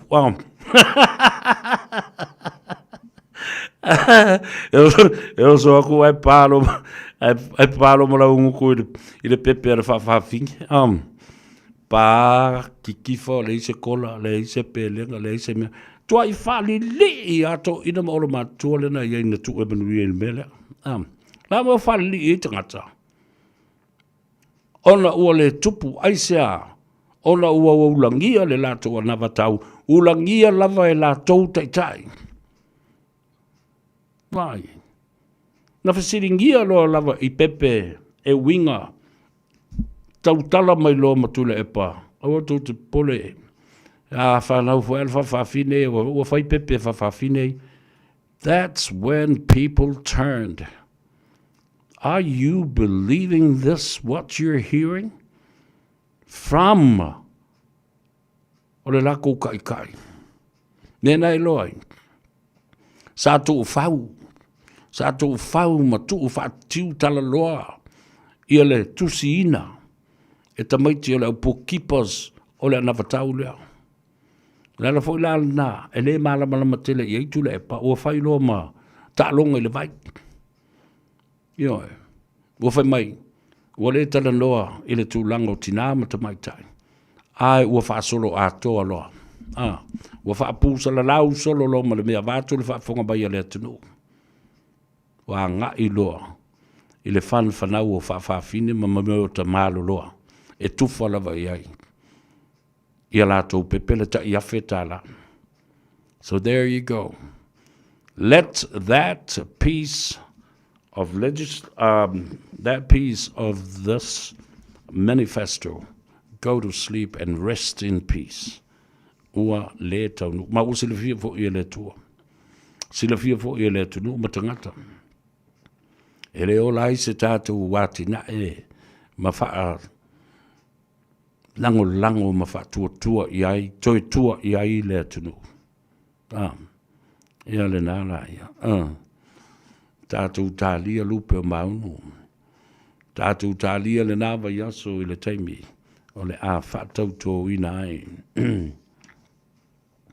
ia le fionga le li panemia mlana kapeneta le sui panemia le fong ftelai le sui fong ftelai ia me se fo I ole mamalu o le kapeneta ma minsta e to se fulu ma le to lima ma sui minsta e se fulu ma le lima io e menisi o fa ululunga o le matanga luenga Patalo fatu. Ia whapupu aso fui maono. Halo sai fo manuia. E lau whionga ranga whatasi le mea tāua. Whawhitai. Wa manuia o mamai o tātou na wha. Sa tātou la lango iai I whale a lili tasi ma le whale a lili lua. Yeah. FMA Lawrence Peterson Severe. I drove over the Mangere Bridge and I saw the Kola and the Pledge drifting in the water all the way from Samoa. Sali, so you said a kafa lili sali. Ya le mali e foi tala tanga te fai. Il pepe se a le nei. Ya, wale lo le po femo wa luska mo e yo. O napi e pese.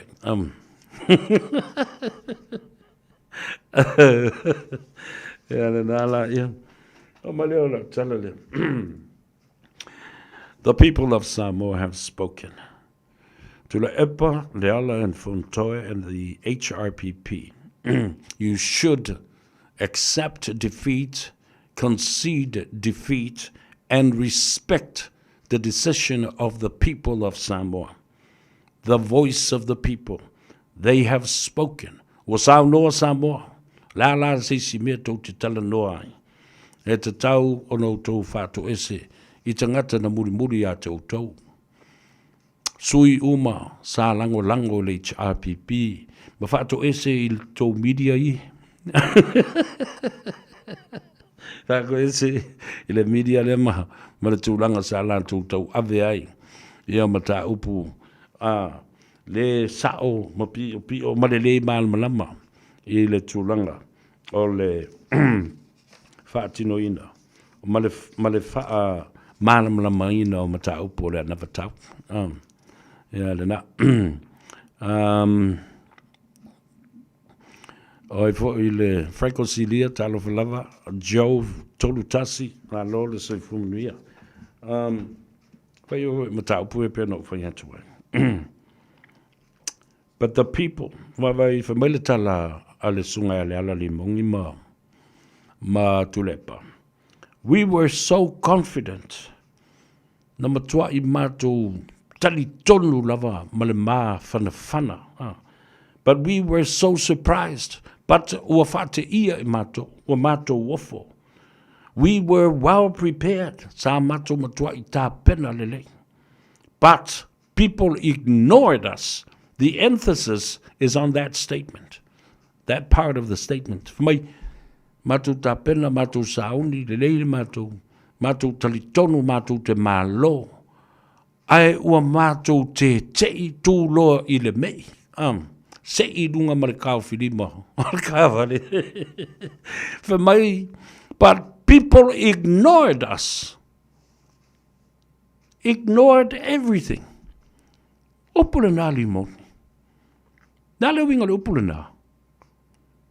Ai ua matua fuli tua mai lava tangata I ai mātou. Tua u mai a keli o tangata I ai mātou. They ignored us. Ai sea. Wati ngā taling o tangata. I au tau tala ai mesea oe lea limonki. Lea e whamai. A fuafua I me tau taita inga ma le leadership, no comparison to the leadership of HRPP. A fuafua I anga waa ma le ata mamai o sui whaorioli ma sui whaatu o le HRPP. I le tai so I aisis. Ata mamai tele, lawi loa tele. They're qualified candidates. Wawai, o tu shua kele le mea toi whamai. A fuafua fo le mātou manifesto o tu whanga tupe I pepe. Na tau lo tufa ia tupe I pepe o a meo whawhawhinga ma ka maloloa. Ama I re sisi e whawhitau ia le lātou ana watau. What now? Mea umana. Whamawalulunga I le lātou teitai. Whamawalulunga le ata mamai. Ma le tō mai whameo lai e umai o isui. Ia whamawalulunga foi. I lātou tūwhanga tupe lena fōfua nei whai. What now?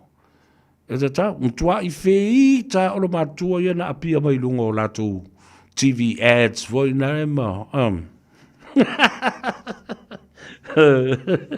Vai matanga. Era tu fatu ai. Ni mongi. Mau to umana. Tu nei le fustangi. Ia. Tu nei le fustangi. Ele o se mea le nei.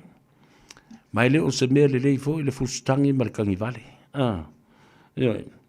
Basically mai kiki foi le wa mingi se pelenga mapu. Ia po wa fao foi se silanga me ka alo kangi lo ya mami. Ia tu nga tala na va tu e. E te nofo mai mafofo ye. Ma e vili ki nga ila ia lea.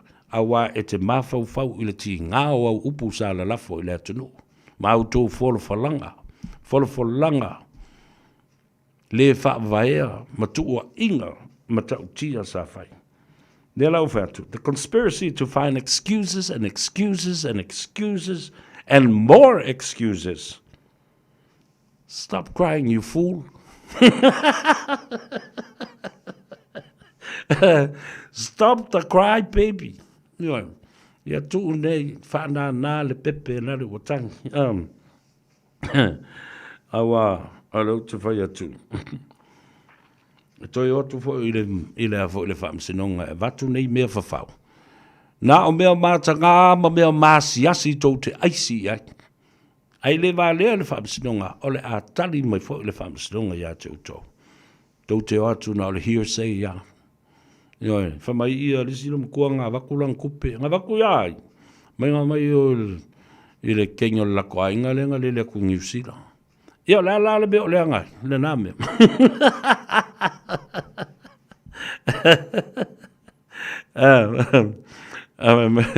Ia talo whai e stamana. Ia, nā was isi o akali i le ngau. Nā o sola mai ai nei. Sola mai, because they know. Nā na uma le whatautonga. Pu e vai e loi o ai. Kau fiofi ai. Nā le whai amatātou talio. Kari iea a fia a loe, tālo whalava mā loe, tai fua man ria. Ia. Whamai Franco. O leo soa popa. Ia, malo whaftai Franco's silia la ei. Ia, malo whaftai le mafuta mai. Mei a vito, wako koe wa aia ko foi le i kenge o mei wato ato e oso mai lunga. Fili malu talo whalava, share our program. And then let me know if you want me to take a day off tomorrow. Wamantuolo os whanau pa utonua. I yaso umo le vaias, o yaso umo le tausanga. I le masino setema. I le aso tonu lava, o le aso tama. E lua la mea celebrate stam. Ale aso whanau. Ia, male meo le Father's Day. Ia la nufu e whakakari. Ia le au whai mea alofa, ma le au kufa mea alofa. Vai tala mei wa makua fumfa o mole pisingisi ale au media au mai a kule e paenga wa ko me Australia disko inga nga po le nga wa ko Australia o le siko luanga mai Sydney e siunga ile le e tamai le kinta kale na vole tu le paena faleo pi inga masatani okuyo. They were so infuriated and they were so disappointed. You can see it in their eyes. A tau te tala mai wa tau le langona leo. Wana o le memu o ngutuma emo mata. Ai ua matua I fasia lava. And then I know fato I whalongo mai le sempini, whalongo mai I le tama matua o le tātou ngā luenga. I po le tama matua o le tātou ngā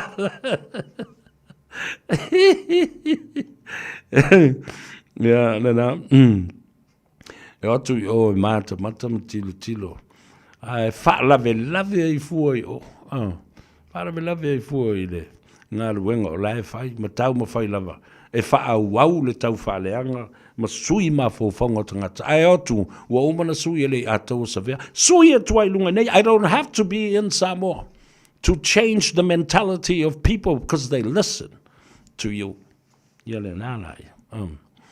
Ia, o la tātou ua tāle pese lea. Whaamarui atu ai, ele pa ia mawalunga o le tātou atu o e ua mānawa le temere nei. Ia, ma ua anga ia tu foi. Ia, mo se malolonga. Ia outou manatua. Ia wha toa ma ia iai foi le wha pale ma le onsai I lunga o le ala tele.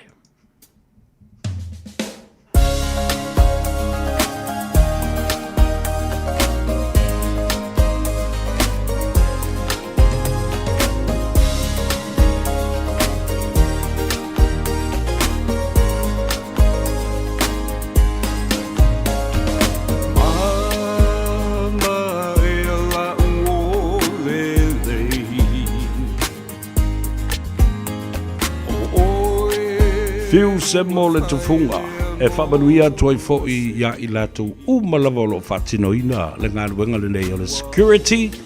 Ia, le fionga ia awhamasanga, Dave awhamasanga ma le lātou fo'i au whainga ruenga. Ia maisi, security companies around Auckland, alofa mo outou.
soifua o le siafufonga Samoa, Radio Samoa, tasilima iwa tolu a mo. Se kia Radio Samoa.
Ua mawhai o na awada tula polo kalame le lei mo o ia so taitasi o na o le lango malo si le fale maliu a se alo le aturuu o ese tātupu Funeral Directors i Manukau City. Kala me le mo chalo falava.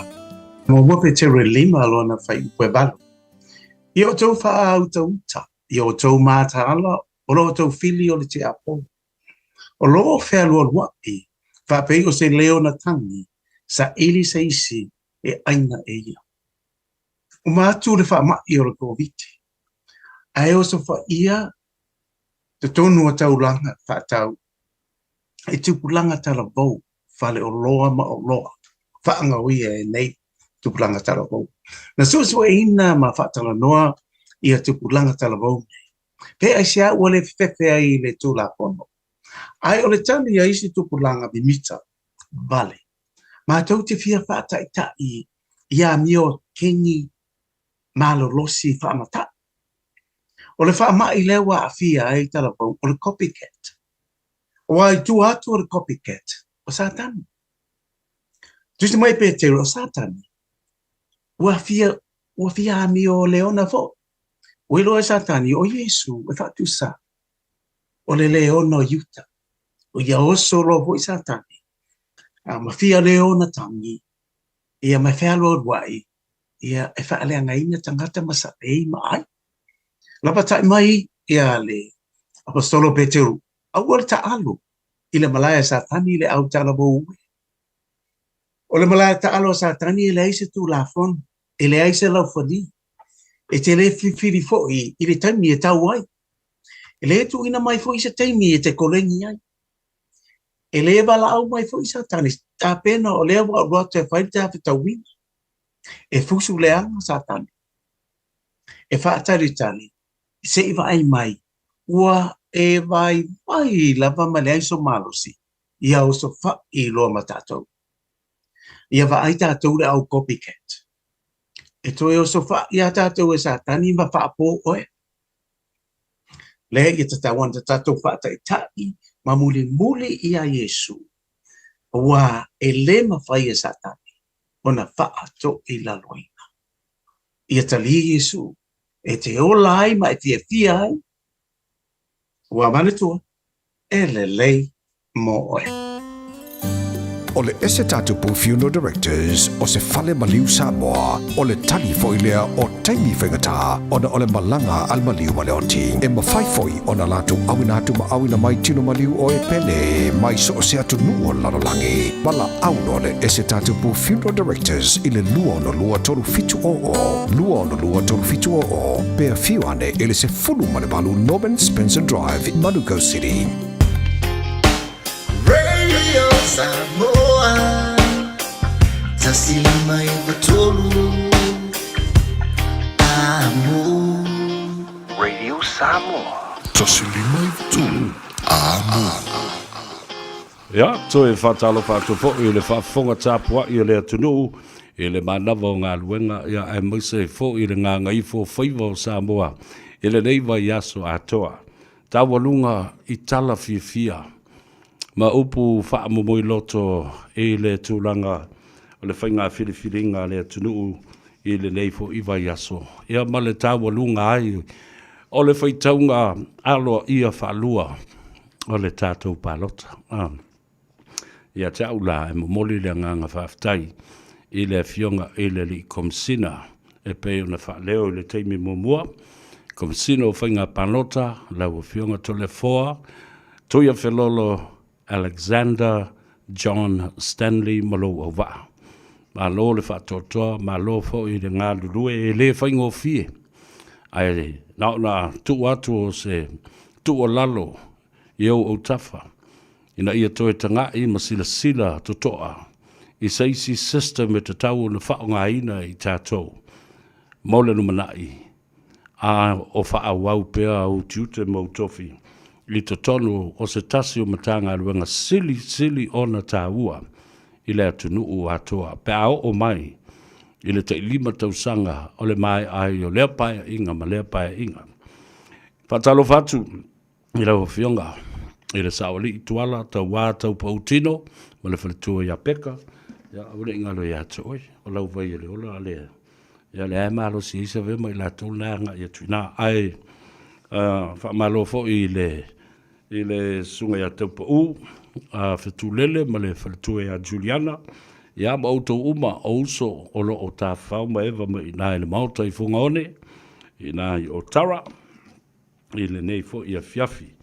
Ia rope ke o ku o ku ngā pēr maha e al kako porkalame. E au kako celebrate whakasi inga. Ia le nā. A e le whasi se langa tā, ua lava le nei. Au te lo se whamnianga fo lea mo tātou a inga. O le tūlanga o lo ua iei nei. Ua a mata o na sui ta vale fo i a le Moana Rentals i Samoa. Ma stasi fo le nei o company e sidia le lua se lau. Ta vale fo le tongi pau. E renta i tangata pe a tau nu ua le sta vale le tau a inga. Lea fo la ua o mai i le taimi o le tau sanga le nei. E whaatau e se ina tuai nisi vaenga o Ta'avale. Ia ai sui atu ini Ta'avale fau. O Ta'avale la nei o used reliable second-hand cars. Ia ai o lo matuai le leia le tausia e insinia ale Moana Rentals i Samoa. O le a whaia la le la tu tau fonga po le tender fo lea. Te le toi tau whaatau atu i se Ta'avale i New Zealand po Australia. Ia ma whaatiti atu le te leo le tupe tongi lunga le waa. Koe luaku Samoa, koe kaia o e le kiuke. Ai mana ia, alu e ave sau tau fonga. I le tender le nā le Moana Rentals, ia o Ta'avale lo fia whaatau e sei nātu. Ia, i le e whangata la le tau fonga le asus fumale iwo se tebo le masina le nei. Lua awhi lua sfuru ma lima. A ngā i lunga o le lātou Facebook page a le Moana Rentals. Ia, po le tātou api o fōlinga. O le a e maua ai le lisi, ia whaatasi e fōi ma ata o Ta'avale uma ia o le a whaatau e sei nātu. Maua ai se Ta'avale tau ngofie, ia ma affordable fōi mo le ainga i Samoa. Ia, e whai i hei lau fuafuanga ma lau whai unga. Ia, e marelo wal aui fo le sunga a te vanga po niu Johnny A. Kau, i le telefoni fitu ono lima o iwa lua. Fitu ono lima o iwa lua. Ia, o le tāua le nā. Ia, seilia e le pulenga o le Moana Rentals. Man tua vola le Moana Rentals. Iai le sotanga, mawala nata. Mai la tau fo ia o company nei e pulea. Ia mauna ia fo ia le tātou Pacific Easy Money Transfer. O le pulenga lava e tasi. Ia, ele ngatala, ele lafo lau tupu ele fo ele Pacific Easy Money Transfer tau nuu i o tau nuu fo i lau tupe. A o tau nuu o tu fo i mali tangata e watu i le ki o lau Ta'avale. Lea na whaatonu atu. Moana Rentals, ma le lātou tau fonga le nā, le tender process i lunga o le lātou api o fōlinga. Facebook page. Ia, lai whalonga loko mai tangata ia na manatu e whaatau Ta'avale ave kirisi basi. Ia le kaimi ko ngwalingi ki alwange alo ia i lunga le Facebook na Moana Rentals ma ai ato Ta'avale ma le lisi o Ta'avale. Ia, whai e loa ma lau bid. Ia po lau tau fonga foi. Wala au ia te vanga po New Johnny A. Kau e le fitu ona lima o iwa lua. Fitu ona lima o iwa lua. Ona o mai lea o la utala noa i le mata upu lea. Eo ia fo lele o le otoe manatu tele i ai. A langa ua umona whai ele wha msinonga. Ma vevesi ma vavao i fo ili na vai tau. Les full percent mo tinamata mai tau. Wa leo o mauti noa nei. Ia, e to lima ta mai ta ia ua sao mai le whainga pānota. O le lima sifuru ma le tasi la o sui whaipule o le mauta. O le sifuru pasene, o le lima tesi ma le tasi. Peitai, ina ua o le whaamsinonga. Au mai le whai unga le whaamsinonga. Taluai ona o le nae tau le me tasi. Le tesi ma le tasi, lima tesi ma le tasi. Ua toso i loa ina ia wha atoa le mea atoa. Ona ono ai leo le whai numera. O tinamata mai tai. Pe a wha tusa le nae le pasene lea. Tusa o leo wali liu. Ona leanga o le e tala noa i meo tangata ola. O mea ola. E le ise mea ta o se afa mea. I le meo le tangata sa soifua.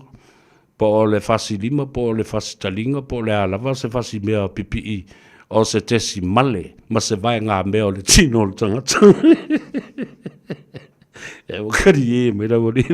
Because, you know, the court decision on this matter of 51, what is 10% of 51? It is 5.1. But because there's a fraction, and we are talking about people and living things and human beings, there's no such thing as a decimal or a fraction of a living thing. Le ngā wo ki kanga wale a korking or kanga pe ki piese longa fa pe ole sfulpaseng holo vai morodi le ala le na fa mai ai le fai unga le na ole ono ai ono le table nei ole o te vava yatu wa atoa le lima manatua ole provision there na fai ina ia lava fai pula te mai tai tono le mata lea la ua a tole lima. E lei se beo lea activate ai full 100%. E oi. Ta tia peo la ia leo le 100% o le na ua whaamalia ina le tū la whono. I le lima tinama ta mai tai i te tonu o le mauta. Ea au te loa fo i o le ala a whinau lava. Ina ia whao ngā ina le 100% le na. Au mai ei seisi tina. Ea, e leo se bea leanga, ae manatua, o lea na whai mai le tū la whono. E a tō loa, ia ta mai tai e tō o lima. Ea, ona, ta oto loa lea le mana o mia, ma whao ngā ina. E whao ngā ele 100% pe activate ele 100% le na.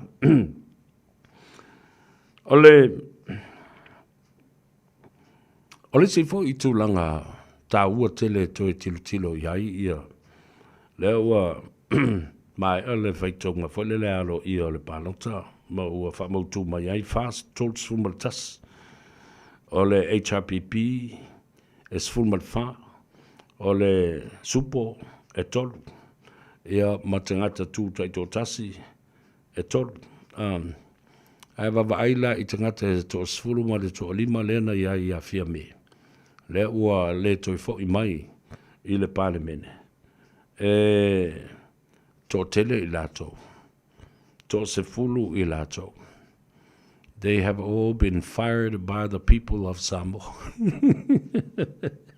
Agora tá sa ona wel por kalame foi le Donald Trump le sa fa yeso ya I lungo TV. You are fired. Ya to se fulu malula, to se fulu la le o fire. Mai le supo. Ai e fai asi to tele o I la tau ia wa avese maile wa tuli fo they're fired from the HRPP to as full ma to lua I la tau to fo I mai o le vaenga fatu tu I le tu sa mo utas to as full ma le to iva fai pule fo e ma tau tia sful ma le iwa le nā, ma le sful ma le lua. Lea lava na toi fo I mai. A toa I le sful ma le, tolu sful ma le tas. O le wingo lau tala, I le taimi o le, a fionga le tō li I ato filau. I le sful ma le whātau sanga o vea o ia o pāle mia o le atunu. Sa ia tā pena le le sunga atu le apa. Mai ina ua o le taimi na whamawai ai le awhiv se lau iwa sifur ma le wala. Sa ia tu ina atua I loa le avanoa. E tā pena, e le avanoa sa ia tā pena ai le sunga atu le pa. E a vea lo ma teitai. Lea la o lua sifur ma le tolu tau sanga talu na vea ia le sunga atu le pa ma pale mia. Sa ta tau le tele o nā tau sanga o na ia tā pena seisi. Pe o na sau no ai ia le fionga I le ati epkopo o whai langi le fōlanga ia mata I linga. E le ilo e tu le epa whao ngā le upu le tū ma le anga sa mō le ui o le ula. Io. Nea la ua tilo ne I ai. Ua whaalua o na to I lalo le HRPP malana vaenga whaupwhai I lima o tui lepa. Lea foi la o le aoa ina malolo retire. Tui lepa. Wa le mawhai o na ia toi whaafoi. Le HRPP I sona tu langa mawalunga ma le manuia e tu malo ai. O le mata upula nena. Tātou te nonofo ma toi sila te toa iai. Ma tātou I loa ai lea. Le meo le taitai.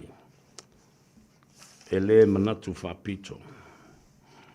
Sa o tilo ma o whalongolongo. Mantua foi o awala tangata le mua a watu la o whai tionga. I lo le fifia tele e le launga ale whaiwhi aule na o sa mo unoi lena ta tala ai foi ale maftanga ale hero pipi I le amatanga le tausanga le nei. Ona o ia whape mai so se vaenga whapwhai e tu ui ai malatu whao ngai nai le suafa o le tua. O le pati whapwhai e malaia. E malaia. Ioi. Whawhia na whaile na upu e malaia. Na matua manino le le iai. Na matua lanu moana atua o le ofu ele na whaiwhiau. Ea. O le soifuanga nei. Lango le ia tau fuele na le ia tau sa vena le o na watu le na mata upu le na vai tau. Ioi. E ile tātou wā ia ta tau. E le whapea o I la tau o le au whinga luenga tutofia le tua. O na le mawhai lea o na watu ai ia matau tau mi ailo tātou saulu tonga whapea foi le tātou wā ia ta tau. E whisilingia ai le au whinga luenga. I nei tu ai ngā le whonga whapea ua matua ia ta ngia ai. Ea le tūlanga o le manatu whapito. Ea silsila iai. Le fo ila ua toi whaatepa iai le whaiwhi aulea. E le whai unga ua whaia e le atu nuu maona te ngata. Mai o te matua te li tonu o lo o iai I le anganga ma le a ao le tua malona alofa. E le sunga le lauli maana tau mawhainga. Le foi la o le iloa le foi whaiwhi au toi tali mai. Ma wawa ai tali la iai, tali le atu nuu. Ioi. Tali le HRPP. Mata ngata sa lātou wha masino. I anawa tau nei ma mea uma sa whatino. Whea nea ko whai iai. Ai o toi wa mata atu fo I le si whai whea. Le fo ina ia whaia le la unga ma ta ia le sauninga a le hero pipi ina ua uma le whainga panota. Au wawa ia tu foi. Sau no fo mo fa bea. Tai pi fo ia le mea le whai e sa mo unoi la tau ia ma. A wau le mea le na. E matua manino ai lava. Le a afio le mea le whaiwhi au mona la ngona. Whaaporokiki. There are many people that are involved in the service of our Father in heaven or the service of God as being pastors and ministers.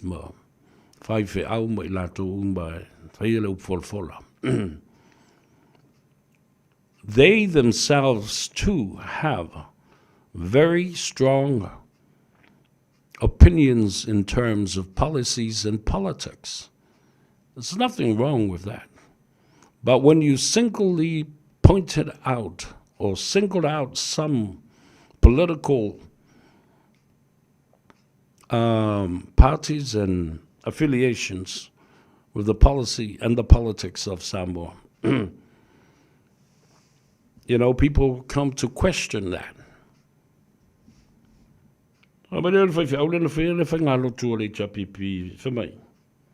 E tuwhai ana me o suo, e ainga.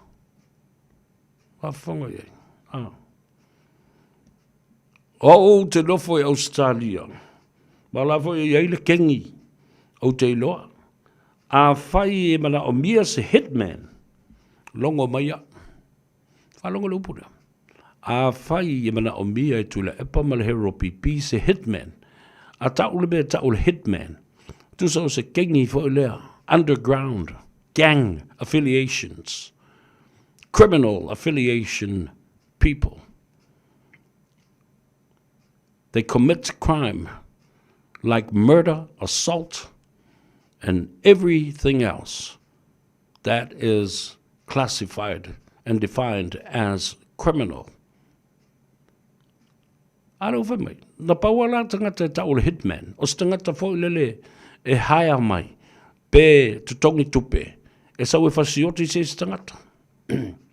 Ale ua whai atu le pama le HRPP, au tō mana o mia las tangata whapena. E le kengi le o te masani e. E o so tanga e. Au tō mana o lo la whaalalo se mea, so le wha umas tangata po, oi o le a te tau o na eliminate. Longa mai a, vili atu. You see the mentality that has gone overboard beyond God's message. Wa sopoloa le talanoa le whaiwhi au lea. I isi tua oi ele a afia i le upua le tua. Mai le te tau na afia ai. I le upua le tua i pa ia mamalu mamamana. I le afia i le hitman man tangata whasio tangata. Awai o lono unofo e tala tala. Ia wingo mea ma upu ia. O nau tau sila lo lea. When I get to expand on these, the definitions and descriptions of such words, they don't sound that will be expressed by any reasonable person. And by saying reasonable person, this person is a pastor, is a minister of any Christian faiths. O tau wale atu ai fua le AOG la tau ia po o le ekalesia na le na tau mai nei. A whame o ia le te ta iawa o le ekalesia. O leo te whai atu. E ma tau tia. Whai mai lo le maratala le whaiwhau. Ia tō tele tangata mātou te mafuta i Australia. Tō tele fo i tangata popoto. Ai tō tele fo i male au ai wālea, male au wālea lai o lo o iai. So you see, the principle of God, by pointing out there are smart people that I know and affiliated with, tangata popoto mātou te mafuta. But there are also dumb people. Tele mara tangata ai wālea le iei. Tangata wālea. Sila le tuuvu. Whawhea ngai ele whaiwhe au le nei o tangata popoto, o tangata le leina. O tangata wālea, o tangata leangai. Ai sau mai le whonga le whaiwhe au. O la le point. What's the point? What are you trying to get to? You see the separation of people, the division of people that has been seen right there. Watawa vai ai le whanau o le tua. Whae se ese tangata popoto o tangata lelei, ma tangata wālea o tangata leanga.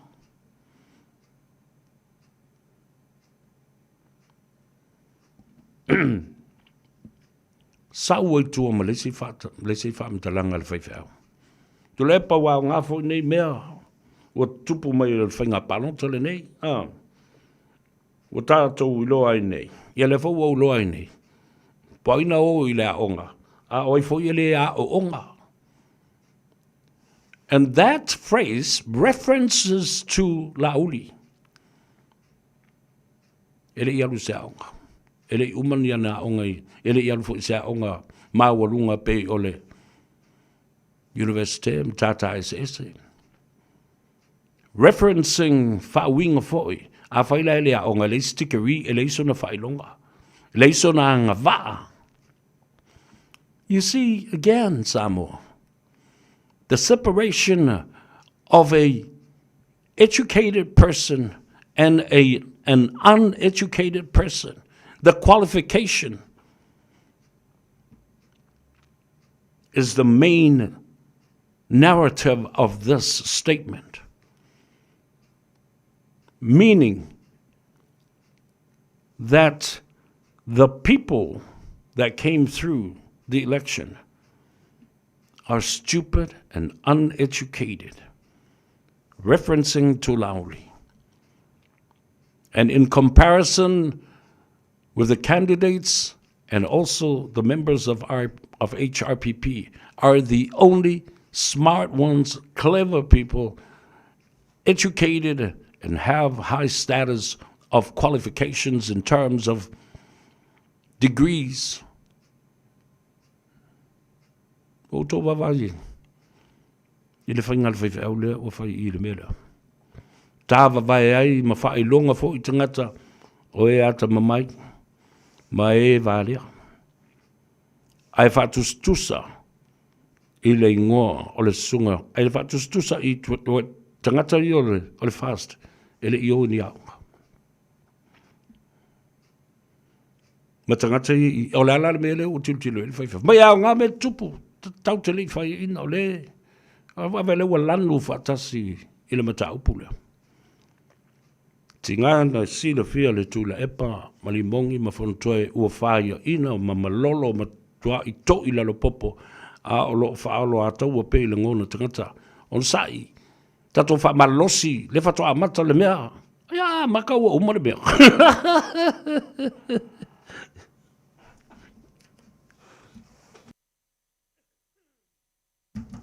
Ia, maka, o kai, kou wha loko kele o ka ngaka, o lo o mawhatia o lātou loto mānganga. A te tau no tau tutulai atu, pa ia mawalunga o le tātou a inga o le whatu, o le HRPP, i o na tupu mō nei, a mai se o tau ta māmatina mātutua. Whapea fo i o tau whawhawhine ma ta māloloa, ma auto pepe, a malulu atu, wale tau nuu, wale tau lau o le wha moe moe, e tu whai se kola ma se tupe awheta la mo auto pepe. Aioi, o le mea lai tau la whai, wha a malulu i le atu nuu.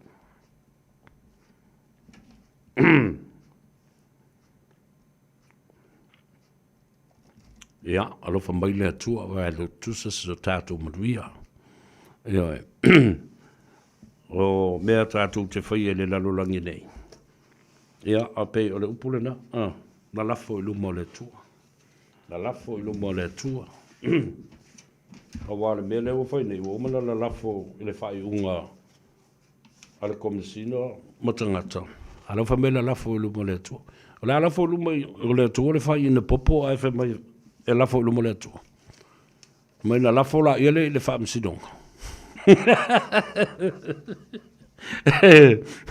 Rau tara sa awa le la whaitu. I le mea le whai e la wali i a wha me lafo luma le tu. Ala lafo luma i a mea whawhau. Tingana le ini wha maoninga mani wha maumaunga o tua inga o lo whai nei o tu whanga tupe mani mea whapena. Mani mori mau o mai e whai. O lai ave tau mori mau lai. I le wha amsidong. Ale me monia, ma matua i iwi talinga, ma fofonga le atua, i le mea le nā, o le wha ngā se o le swafo le atua, ma whambai la lafo iai.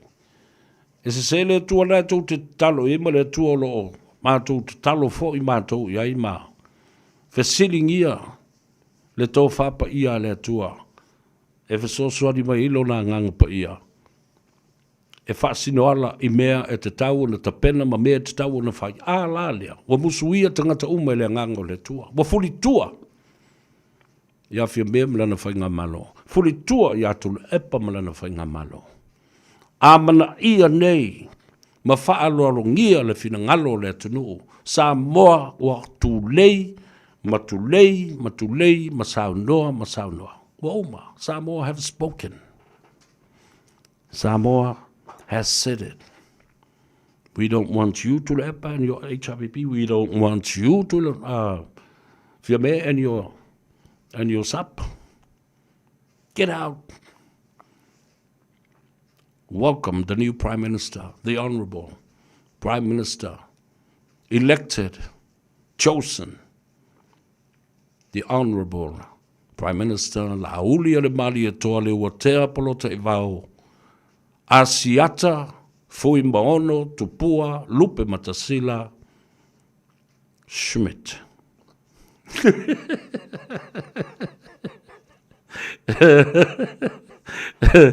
Ia leo ke mai koe i lava ia tangata e whemai. Pē tātou te wa o tai au, o le aso whanau le atou sa vea. Ia whapena fo i male aso tama. Ai re saulo ma sau mea, fo ke le sau fui kai au, woilo. 2 events to be celebrated this weekend is God has blessed me with another year of life and fun and enjoyment. Yeah. And then, of course, it's Father's Day. Yeah, whaafatai tua I lea tunu, I lau tau talia ina fo I o le leo leo au na whaatau waa I tonu o tau maota, malawa, whapena I tonu o le ta vale, o lunga o lau moenga, o lunga o le lau ai, o te tonu o le potu malo lo, your family sitting room house on that big screen. Se ronga o malpor kala mere a kausa vefa ko a faile no ko risi ai. Ya le na ale nga la e ona. Ai failo yo le fo le ko inga lo makua. Ka kalo lo e langa le saulo por kala. Fa ko ki kape se uma mai le ai e kape no pe le me. Fa ko lo makua ko ya lu la pe la kuli pe ko me kiki fo le. Alu lai ko le poku Anu maka e se whaere maka o loko makamaki. Ia e whawhata iatu Samoa. Lenei fwoi a whiawhi. Malo tā puai. Wa kako malo. Whawhitai I le atua. I lana ta inga malana whātou tainga. Awa. E whiu tangata nei. Tangata leanga. E mimilo. Seika. Pengisi whanku. Pola pe whankakia. Pola halava. E fiu. E wa mamau tele whainu mera. And that's what tells you the truth and confirmation of people's conviction of who they want and who they chose to become Samoa's next Prime Minister. And these words are not being able to swallow swiftly and smoothly by the other people. Opurei e taungata. Mamamafa ele mawhai na follow mali e. Ai follow to I e tangata nei langa fo ele I tali tonu I mai le mana o lava sina I nisi whapena. E o iei le tama leo la uli malana solo whano, malana apa whano, malana valusang. Ale la ufa leo kua. So le e moe le pongi e moe mangeso. E re moe le rei. Kafiki ange I. Whapa u I lalo le moenga. Maulu I lalo le moenga. E alai whae lunga. Awai le moe le rei. Whaka a moe a reo. Ai a ofo I leo. Ala wa lwakulo por kalame. Koe ngofo I fo lunga. Koe maka. Au koe maka mai bali ki ngā lo loko. Alo e whaisa u ingu iau whaku se lima ma iau.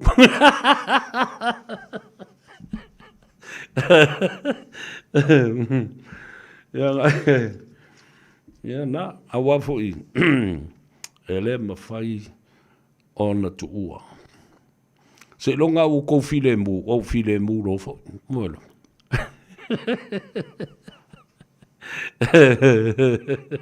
ala foi ko ke le lo fen kusi le mere fen kusi la uli e tasi le la ale I pipi ma no tu lepa A o se lau mika le mera o ku ia lau.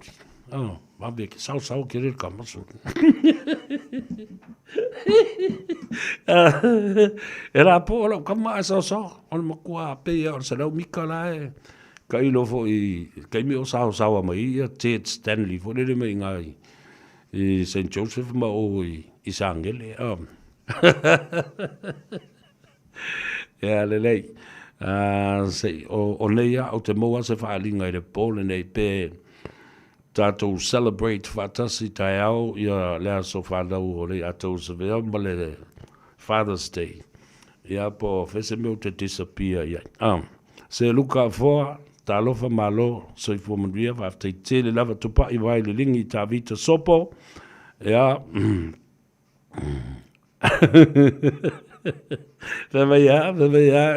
ia sua Andrew.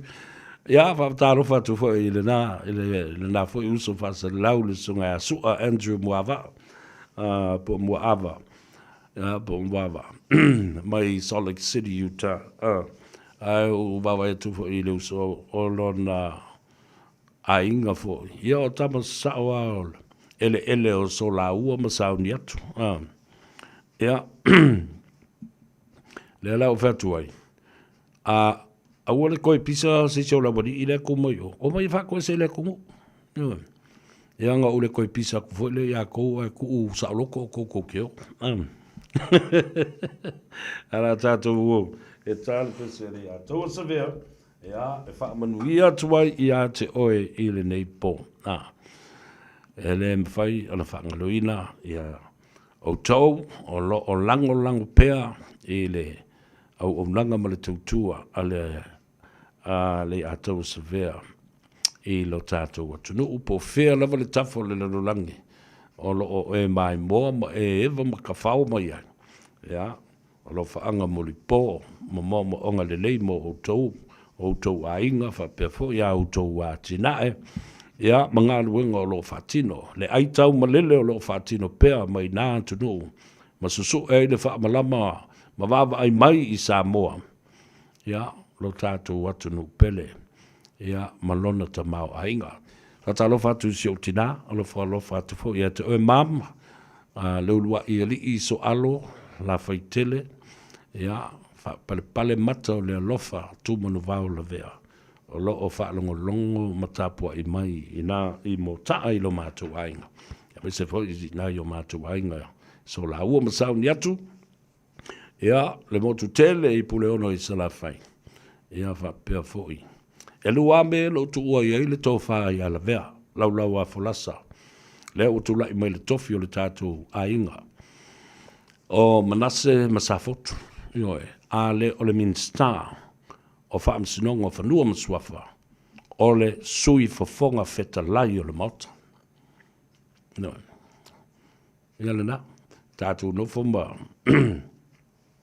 Ma wawa ai. Whai fo I ai o ia lau shadow cabinet, ia ma lau fo I lea cabinet a whao dioli. O mai lea ia whatustusa pe a o whainga luenga tai au. Ia pe tātou whatustusa. Pe tutusa. Ia tātou tō whinga. A o le whi tō whinga sunga le. I le la auli o le pāle mia whiriwhiria o le atunu. Ia le nala ia. Ia. A mangalo se leo le au ona. A manuia le au whainga luenga tofi ma le upu fola I le sa so nei a mese o tō fo I o tō ina malo o pensiona ia whape fo I amti na ma atu o le atu no a inga mata pāu ngawala auto to fa to no ya le la fu le na le male to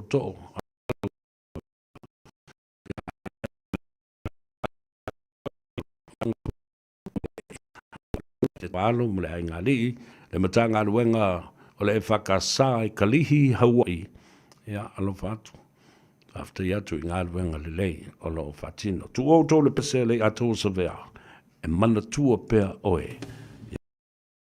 E manui tele nei po. Tātou whenua I le aso tai au. Soi fo ma Emmanuel.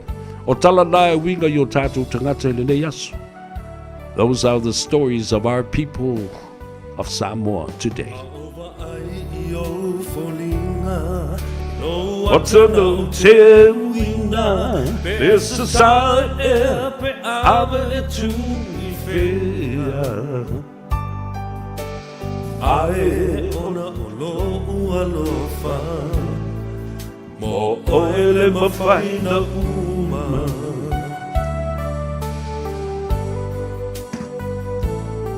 Ta oto I fwoi le pongi sa.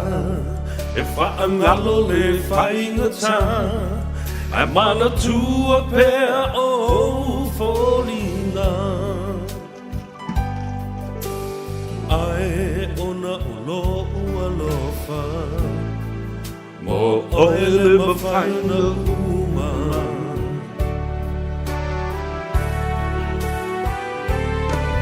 Ua o iloa wa e alu. Ai whainga tāna ngalo I lo whatu.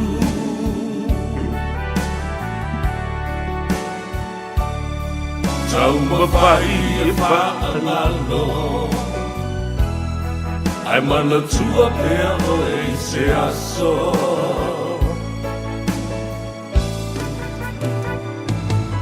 Pea o tau tala le sao. E manu malo la lau manao.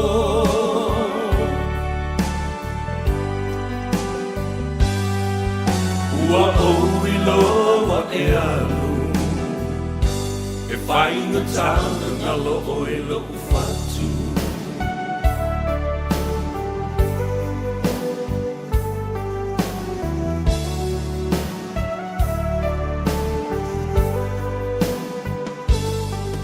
Tauane o lauwa ai, o loa tutu whaatasi mai. Ma lau whaalongo wa e whaatofa mai. Ai te mau lofa mo oe. I o uaso o te toe.